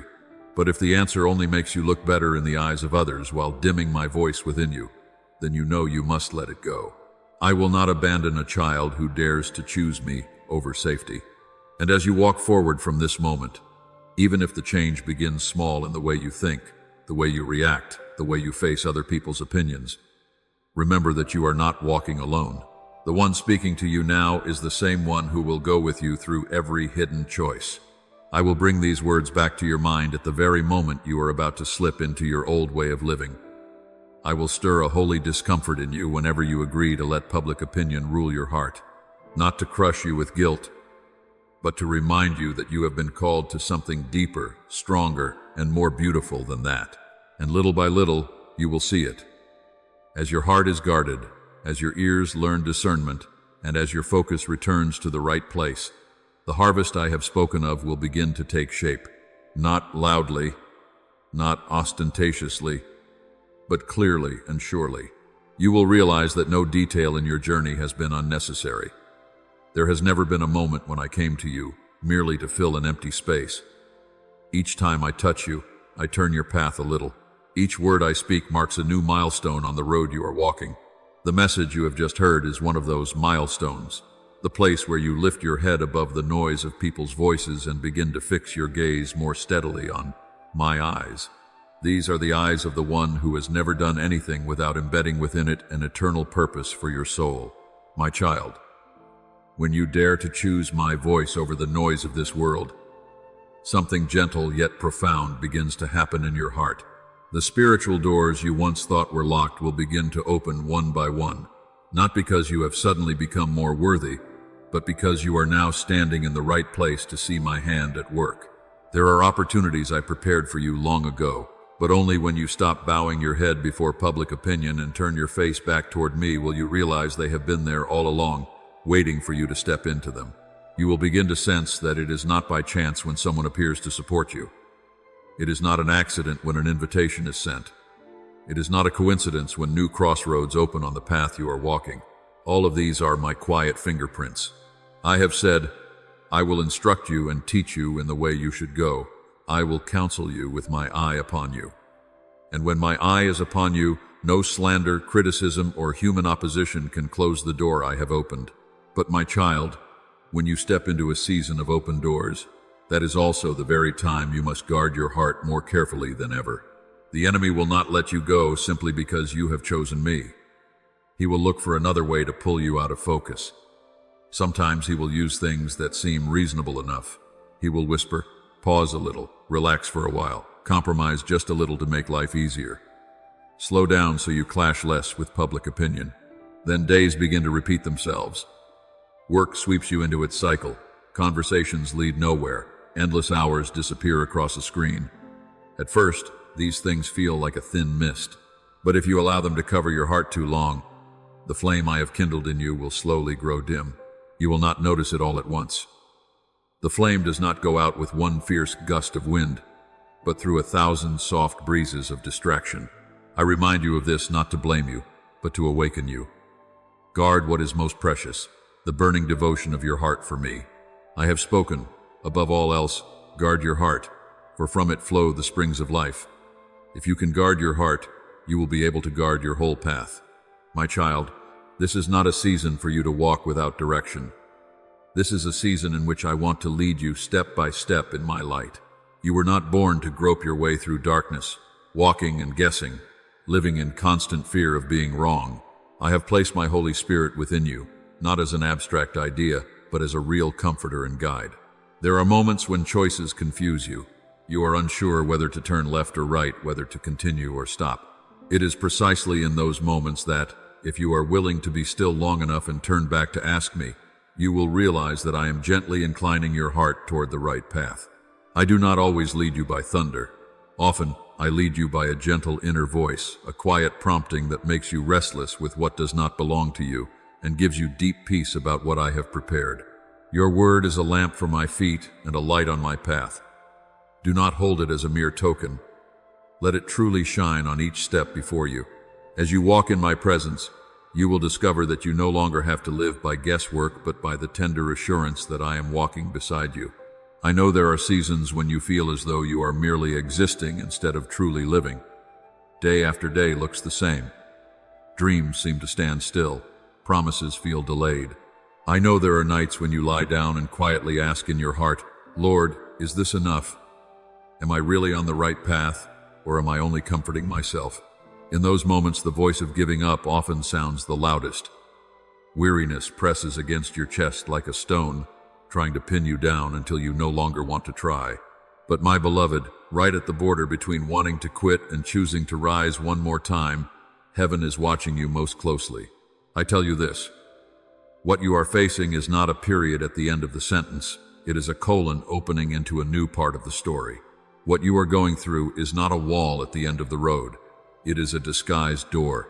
I allow you to reach the edge of your endurance not so you will break, but so you will clearly see where your strength ends and where my grace begins. Do not be quick to conclude the story when I have not yet written the final line. My child, there are things about to enter your life that you cannot yet imagine. Just as a child cannot comprehend the vastness of the sea after seeing only a small pond, you cannot yet contain all the works, relationships, doors, and opportunities I am preparing for you. If I told you everything now, your mind could not hold it. So instead of trying to figure everything out, learn to trust more deeply. I do not call you to explain every detail of my ways. I call you to walk in obedience even before you understand the whole picture. You may not understand why I seem slow, why I am silent, or why the road you walk is sometimes winding and steep. But you can choose to believe that I am never careless with any detail. My thoughts are not your thoughts, and your ways are not my ways. I did not give you these words so you would stop thinking. I gave them so you would recognize the limits of your own reasoning and lean more fully into my will. Do not let your heart be drained dry by questions I have not yet promised to answer. Do not allow small details to make you doubt the fullness of my heart toward you. When you keep circling around the question why, you will exhaust yourself. But when you begin to ask, Lord, what do you want me to learn in this? You will begin to grow. I do not promise that every question will be explained in this life, but I do promise that nothing you entrust to me in faith will ever be wasted. The things you do not understand today, I will weave together later. One day, when you look back, you will whisper through tears, so you did not lose even a single piece of my life. In that moment, you will thank me not only because I answered your prayers, but because the prayers you thought were forgotten became the foundation for things you never even dared to ask for. My dear one, hold firmly to this. I have not only made promises to you, I have already begun fulfilling what I have spoken. If your spiritual eyes were opened, you would see the quiet movements already taking place around you. You would see people I am slowly bringing closer. You would see old doors closing so new paths can appear. You would see dreams that seemed dead beginning to rise gently again in your heart. This is not positive thinking. It is a sign that I am actively moving in your life. He who began a good work in you will carry it on to completion. I do not begin something only to abandon it halfway. You may pause because you are tired, but I do not stop. You may not see the future, but I still see the whole journey. What I ask of you is not perfection, but daily faithfulness. Faithfulness in ordinary mornings, in quiet hours of work, and in hidden moments when no one is watching, yet you still choose to live honestly before me. Therefore, my child, do not strain to make yourself worthy of the promise. Immerse yourself in my presence so you can be renewed. When you are weak, speak to me. Do not hide when you are afraid. Call my name. Do not run away when your thoughts are drowning you. Open your mouth in praise instead of sitting alone with your worries. Do not chase after proving what I have spoken. Let me prove it through your life. Put your feet into the small tasks I entrust to you, and you will see. My hand opened things you never dreamed possible. People may not understand your choices. They may mock you when you dare to obey me. But on the day I defend you, they themselves will have to admit that something very different has happened in your life. And as you continue walking not in fear of public opinion, but in reverence for me, you will discover something wonderful. What matters most will no longer be where you stand in the eyes of others, but whether you are standing in the right place before me. Then every door I open will no longer make you anxious about what people might think. Instead, it will become an opportunity to express your heart to me by using it faithfully and humbly. You will no longer live in constant fear that doors will slam shut on you, because you will know that your life is not determined by the hands of others. It is determined by my hand, the hand of the one who began the work, continues the work, and will complete everything I have spoken over your life. For this reason, my child, I want you to understand that what is happening around you is not random or meaningless. I have stirred the heavens. I have set the unseen realm in motion. I have sent angels ahead of you to prepare the way in places you cannot reach and to arrange details your mind could never control. I have done all this for one purpose, so that the time I appointed for your life may be fulfilled and what I spoke in secret may be revealed openly. While you are still confused by your circumstances, I have already been changing the landscape beyond what your eyes can see. I have touched the hearts of people you have not yet met. I have shifted situations. I have opened pathways where everything once seemed closed.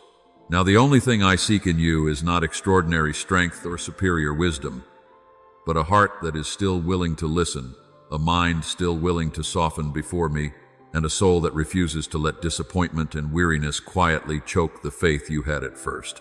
I need you to remain in fellowship with me, not because I lack anything, but because if you disconnect yourself from the source of life, then even if I have arranged everything, you may still miss it simply because you are no longer sensitive enough to recognize it. So I plead with you, do not close the door of your heart. Do not let old wounds make you silent before me. Do not let people's words, moments of being despised, or prayers that seem unanswered turn you into someone who builds walls around yourself. Let your heart stay open. Only then will you discern what is my voice and what is merely the noise of the world. Only then will you clearly see my hand at work behind every seemingly meaningless upheaval of recent days. Remember, the moment I have appointed is still drawing near. The spiritual clock I started in your life has never stopped, not even for a single beat.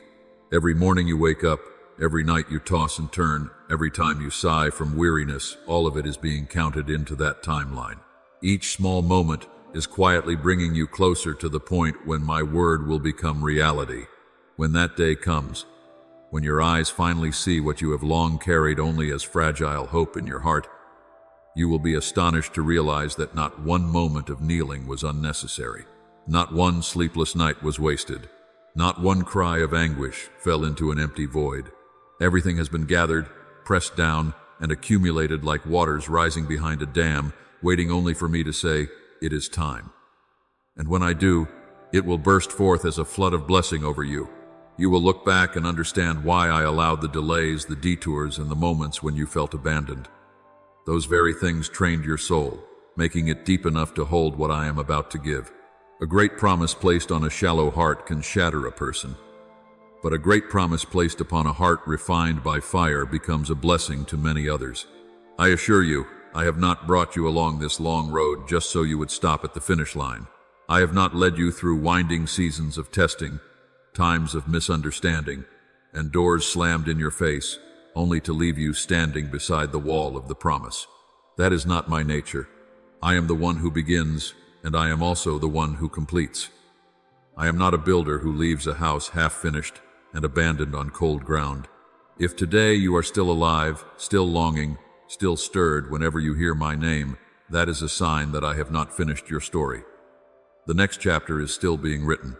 You are not a minor character scratched out halfway through. Therefore I ask you, do not surrender to weariness. Do not let lukewarmness quietly erode what is still beautiful within you. I know there have been moments when you wanted to shut every door, stop believing, stop hoping, and stop expecting anything more so you would not have to hurt again. But my child, if you allow your soul to freeze like that, you will become the one who breaks down the bridge, leading to the harvest you have watered with your own tears. I have seen many come close to the tipping point of a miracle, only to accept compromise and choose an easier but wrong path because of a few critical words, a few cold glances, or a few prayers that seemed unanswered. As a result, what I longed to give them remains suspended forever in the realm of not yet. I do not want that to be repeated in you. I do not want to see the child I love who agreed to walk with me through so many barren seasons turn away just as the skies are beginning to gather rain. So I remind you, grip my hand even more tightly. Let your ears become more attuned to my voice than to any other sound. Keep your heart still capable of trembling when it hears the things that belong to me. Do not let indifference cover your first love. Do not let the fire within you fade into cold ashes simply because you are tired of waiting. If you do not have the strength to run, slow your pace, but do not leave the path. If you no longer have the strength to speak, sigh to me, but do not walk away in silence. If your tears are greater than your words, let those tears become your prayer. I do not need polished prayers, I need sincerity. Wherever there is honesty, there is still room for me to act. Remember, coldness does not arrive all at once. It slips in little by little through small compromises, through moments when you avoid me, through choices where you place human opinion above my word. So today I tell you gently, yet firmly, guard your heart, from it flow the issues of life. If you can keep a burning heart in a world grown cold, you will become a place where I kindle fire for many others. If you dare to stand firm while the crowd wavers, your life will become a living testimony that I truly can transform the one who clings to me until the very end. And it is precisely when you decide not to let discouragement, weariness, or coldness steal your portion that you will begin to see the doors I have spoken of open before you. Not because you force them open, but because my own hand opens them for the child who chooses to trust me to the end. Right now, as you sit here allowing your heart to open to the words I am speaking, you may not realize that this is not just a few minutes passing among countless pieces of content in the world. This is a special moment in your spiritual life, a moment when the unseen realm draws close to your reality, and I quietly step into that small space to ask you a deeply personal question. Do you still want to walk with me? I am not looking for great achievements from you. I am not waiting for you to do something loud or impressive. I am simply asking whether there is still a small yes in your heart for me. And so that this yes does not remain only in your thoughts, I invite you to use the very hands holding your phone and touching the screen as a visible sign of what is happening invisibly in your soul. Respond to me with a simple action that carries spiritual meaning. You can press the button to show your agreement. You can subscribe and stay connected to this channel as a way of saying to me, I am still here, I am still listening, I still choose to remain under what you are speaking. To others, it may look like an ordinary tap, but to me, I see it as a seal within your soul, like the memorial stones my people once set up whenever I had done something among them, so they would always remember it was here that the Lord met me. I know you may be thinking, how important can it be to press one button? But my child, with me, no decision is small when it is made out of love and in response to my word. Every quiet step, every seemingly anonymous choice, I gather into a stream that carries you further into my purposes. When you dare to show your commitment, when you choose to remain connected to my voice instead of scrolling past like so many others, you trample on the fear of public opinion in a real and practical way. You are no longer only listening to me in secret.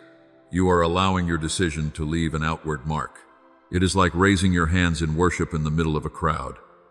It is like stepping forward to confess your faith. That small action is not insignificant to me.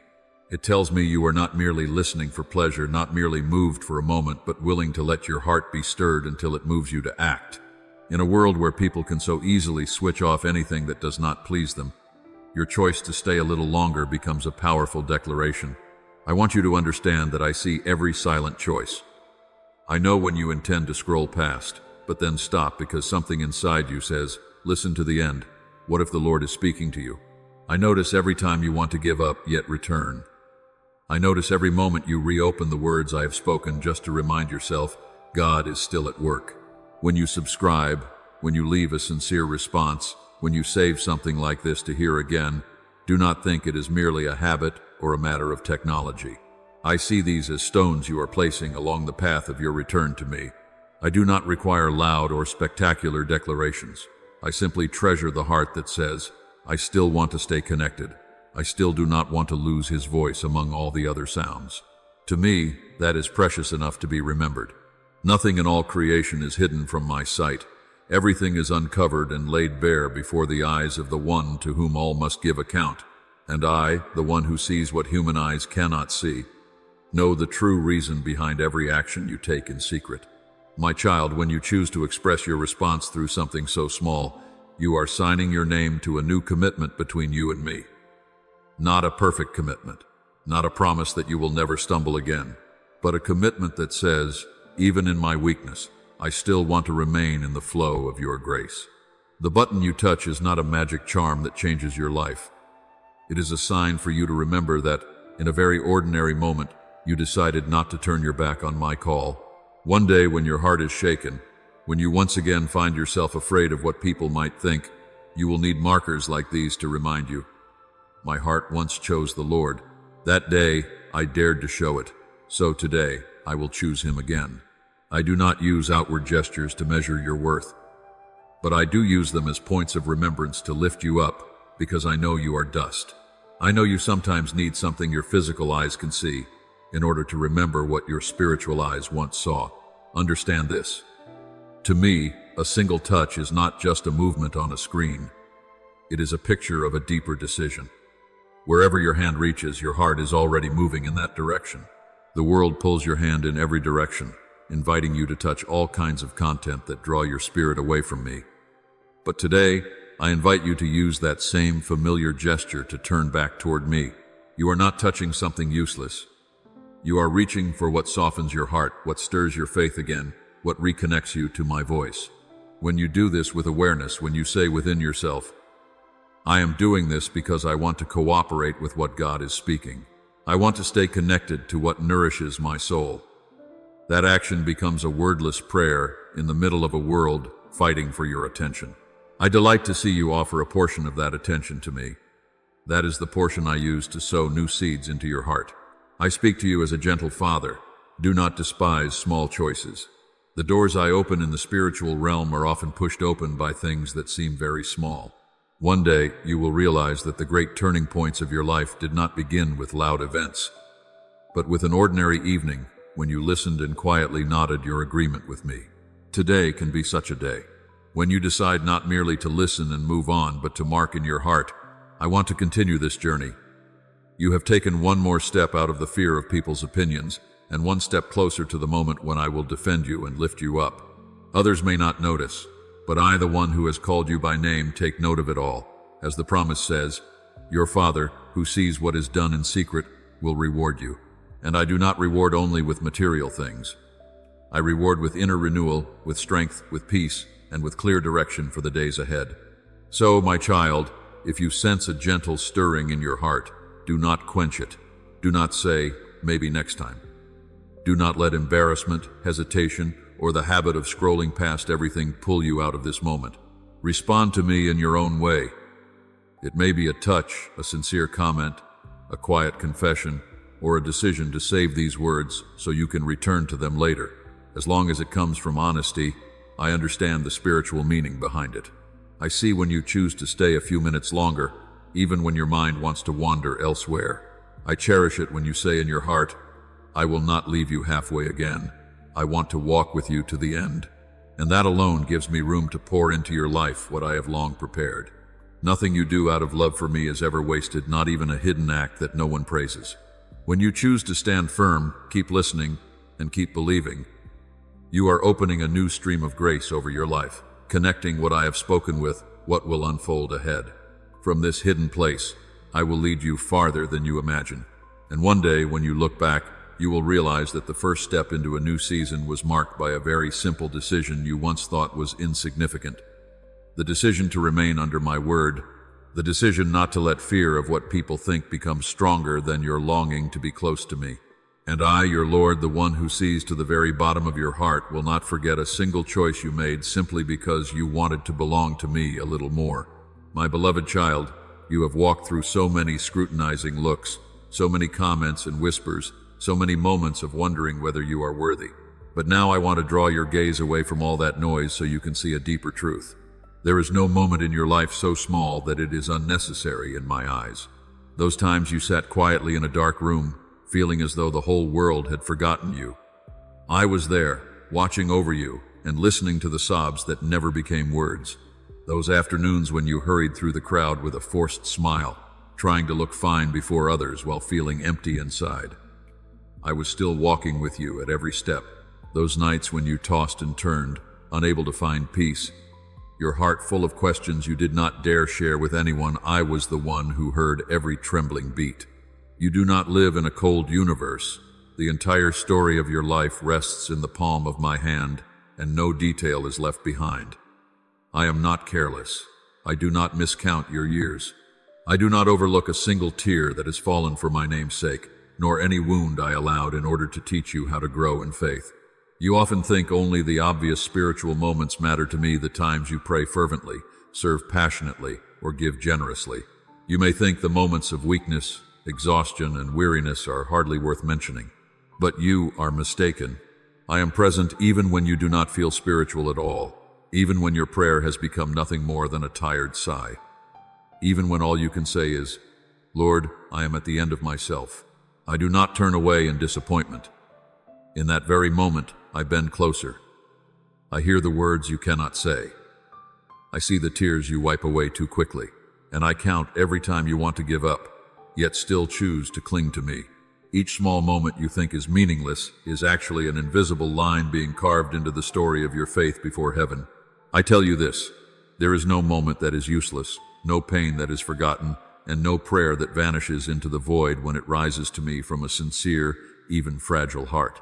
My child, I am not a distant God too busy to remember the details of your life. I am not one who makes promises and then abandons them, leaving you to manage everything on your own. I do not speak empty words, simply to comfort you for a moment. When I speak, my very nature is bound to my word.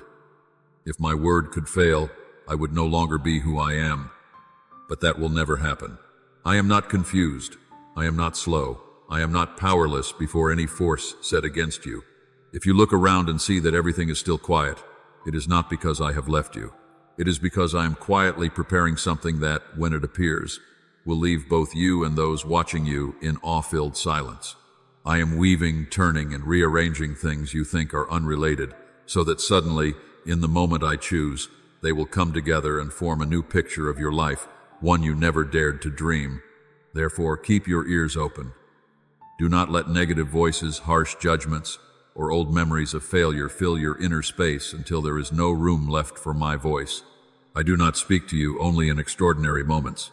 I often whisper through ordinary things.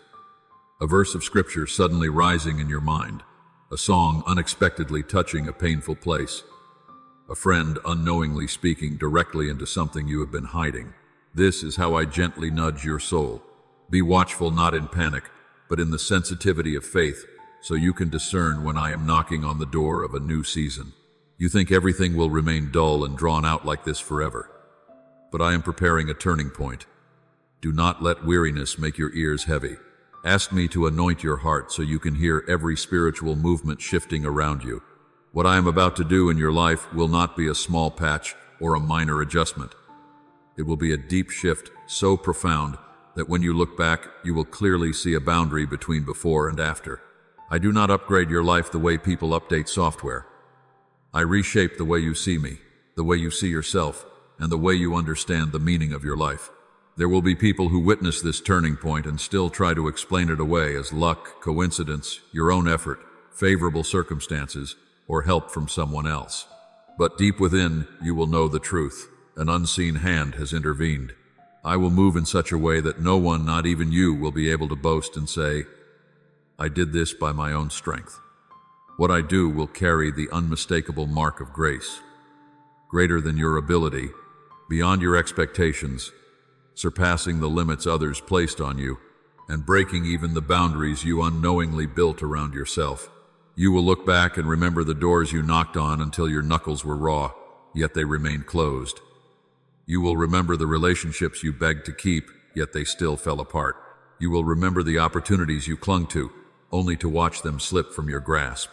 And in those moments, you sat alone and concluded that you were a failure, that your life was cursed, that I had favored others more than you. But you were looking from below, I was seeing from above. I knew who you would become if those doors opened exactly as you wanted. Some connections would have pulled you far from me. Some positions would have fed your pride. Some successes would have convinced you that you no longer needed me. So even though you cried and prayed, I had to say no. And the no you did not understand yesterday has become the mercy that saved you today. I blocked many paths you intended to take, not because I am harsh, but because I did not want you to wander into beautifully decorated dead ends. The enemy is skilled at building roads that look bright and glamorous. Fame, applause, belonging, admiration, recognition. But deep inside, those roads pull your soul away from its true place of safety. I am not willing to trade your soul simply so you can feel less inferior before the world. That is why I would rather allow you to walk through seasons of disappointment, moments of staggering, and opportunities that seem completely lost than let you pass through a door that would burn up everything I have been sowing in you all this time. Have you noticed that after each closed door, even though your heart hurt, you still had me? And over time you began to see new pieces appear. A healthier relationship, a more peaceful direction, an environment more aligned with the nature I placed within you. Then you began to realize, even faintly, that the breakdowns of the past were not meaningless after all. They were like warning signs on the road, reminding you not to rush ahead by instinct and crash into a wall you could not see. I have been quietly correcting your path, turning your steps, cutting away, and adding in like a patient potter shaping clay into the form he desires. What I am preparing for you is not merely an easier door. It is the right door for your calling, the right door for your temperament, the right door for the abilities I have given you, and above all, the right door for my eternal purpose for your soul. I do not want you to enter places that only make you feel a little less inferior for a moment. I want to bring you into a place where you live in agreement with what I spoke over you from the beginning. So do not define your worth by how many doors people open for you. Learn instead to look toward the door I am preparing, the door that, when you walk through it, will no longer require you to strain to prove who you are, because my presence upon your life will speak for itself. So, my child, when you hear me speak of a coming change, do not reduce it to the size of your fears or past disappointments. Do not quickly think, maybe it will just be a little better than now. That is enough. I am not the one who gives you just enough to survive. I do not lead you out of scorched land only to place you in a barren place that is barely tolerable. I bring you into a space where your soul can grow, breathe, and bear fruit. Everything I do carries this purpose: to restore my image in you, not merely to patch the torn places on the outside. And when my appointed time comes, you will not need to impress anyone, because my intervention itself will be the greatest testimony. Those who once looked at you with contempt will stumble over their own explanations. Those who said you were nothing will be surprised by the peace, stability, and newness within you. But for you, the most precious thing will not be that they changed their opinion. It will be the realization that I never abandoned you, not even when everything seemed to be against you. You will understand that the closed doors, shattered dreams, and blocked paths of years past were actually signs that I had been intervening early to protect your soul. On that day, you will no longer look at the future with fear. Fear of being judged, fear of lack, fear of loss, fear of falling behind. Instead, you will look ahead with the eyes of a child who knows their father holds the keys to every door. And instead of trembling at every decision, you will learn to ask me, Lord, which path will bring me closest to you? Then the fear of losing people's approval will give way to a better, holier fear. The fear of missing the moment when I stand at the door of your life and knock. The fear of straying from the path I marked through my answers to prayer, and the times I silently pulled you back from the edge. My beloved, I am leading you to a place where every part of your story, even the torn-out pages, is gathered by my hands and woven into a new chapter that is more beautiful, deeper, and truer. Do not be quick to conclude that your life is nothing but loss. The lands that seem barren today may be the very places that bloom tomorrow if you allow me to keep working. Let me be the one who decides which doors close and which doors open. Your part is to keep your heart soft, your ears open, and your feet ready. My part is to complete what I began in your life in such a way that when you look back, you can only bow your head and say, if it had not been the Lord, it could never have happened this way. In this moment, I invite you to silence every noise, close the door on every distraction, and lift to me the most honest prayer from the depths of your heart. Almighty God, my beloved Father, today I come before you with a weary heart that does not want to give up. I confess that there have been moments when I stood so close to what you promised, yet wanted to turn away because the waiting felt too long and the voices of doubt echoed too loudly in my mind. Forgive me for the times I allowed weariness and discouragement to speak louder than your voice over my life. Lord, touch me once again. Renew my faith. Strengthen me so that I do not, by my own will, step off the path you have chosen for me. Help me remember the times you rescued me, made a way for me, and upheld me in the past, so my heart may be reminded that you are still working, even when I cannot see it. At the foot of the cross, I lay down all my calculations, all my shortcuts, and every desire to handle life in my own way. I ask you to keep me standing firm until the day I see your promises become reality in my life. Merciful Father, you know my heart more deeply than I know myself. I come before you and lay down every distraction pulling me away from your good and perfect will. I confess that there have been times when I feared people's opinions more than I feared grieving your heart.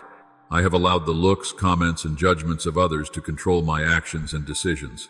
Please forgive me, Lord, for the times I did not dare to obey your voice because I was afraid of being mocked, misunderstood, or looked down upon. Place within me a holy reverence for you that is greater than every other fear, so I will choose what you say even when it means standing against the crowd. Let my ears become sensitive to the voice of the Holy Spirit. Give me the courage to step out of every circle of human control and public opinion, so I may live as someone who truly belongs to you and is no longer bound by the thoughts and judgments of people. Almighty God, I bow my head in gratitude because you did not allow me to drift away in spiritual sleep. There were seasons when I lived as though there was still plenty of time, delaying obedience and remaining indifferent to your call. Yet in your mercy, you awakened me. Thank you for the warnings you sent through your word, through circumstances, and through the people you used to remind me that the spiritual clock is still moving. Thank you for not remaining silent and letting me become lost. Thank you for intervening and shaking my soul so I would realize that I am standing near crucial crossroads. I know that without your grace, I could easily have become someone who quit halfway. Today, I thank you because you are still speaking to me, still correcting me, and still disciplining me. And that very truth reminds me that you still regard me as your child. Compassionate Father, I thank you because you have never despised my tears. There were nights when I wept alone, with no one to understand me and no one to listen. Yet you were there beside me, quietly gathering every tear into your bottle. Thank you for not allowing my pain to be meaningless. Thank you for using it like seeds sown into the ground, which in due season will blossom into comfort, maturity, and living testimony. Through these wounds, you have taught me to empathize more deeply with others, to treasure grace more fully, and to recognize that nothing I have today is something I deserve by my own strength. Without those seasons of brokenness, I might have remained proud and shallow. But today, I bow in gratitude because you were present in every hurt, every loss, and every silent tear. I believe you will continue to use all of it to bring forth a goodness far greater than anything I could imagine. I offer this prayer in the holy name of the Lord Jesus Christ. Amen. If this prayer has touched your heart, do not leave this moment too quickly. Subscribe and turn on notifications so we can continue growing together as a strong, faithful, and vibrant community of believers.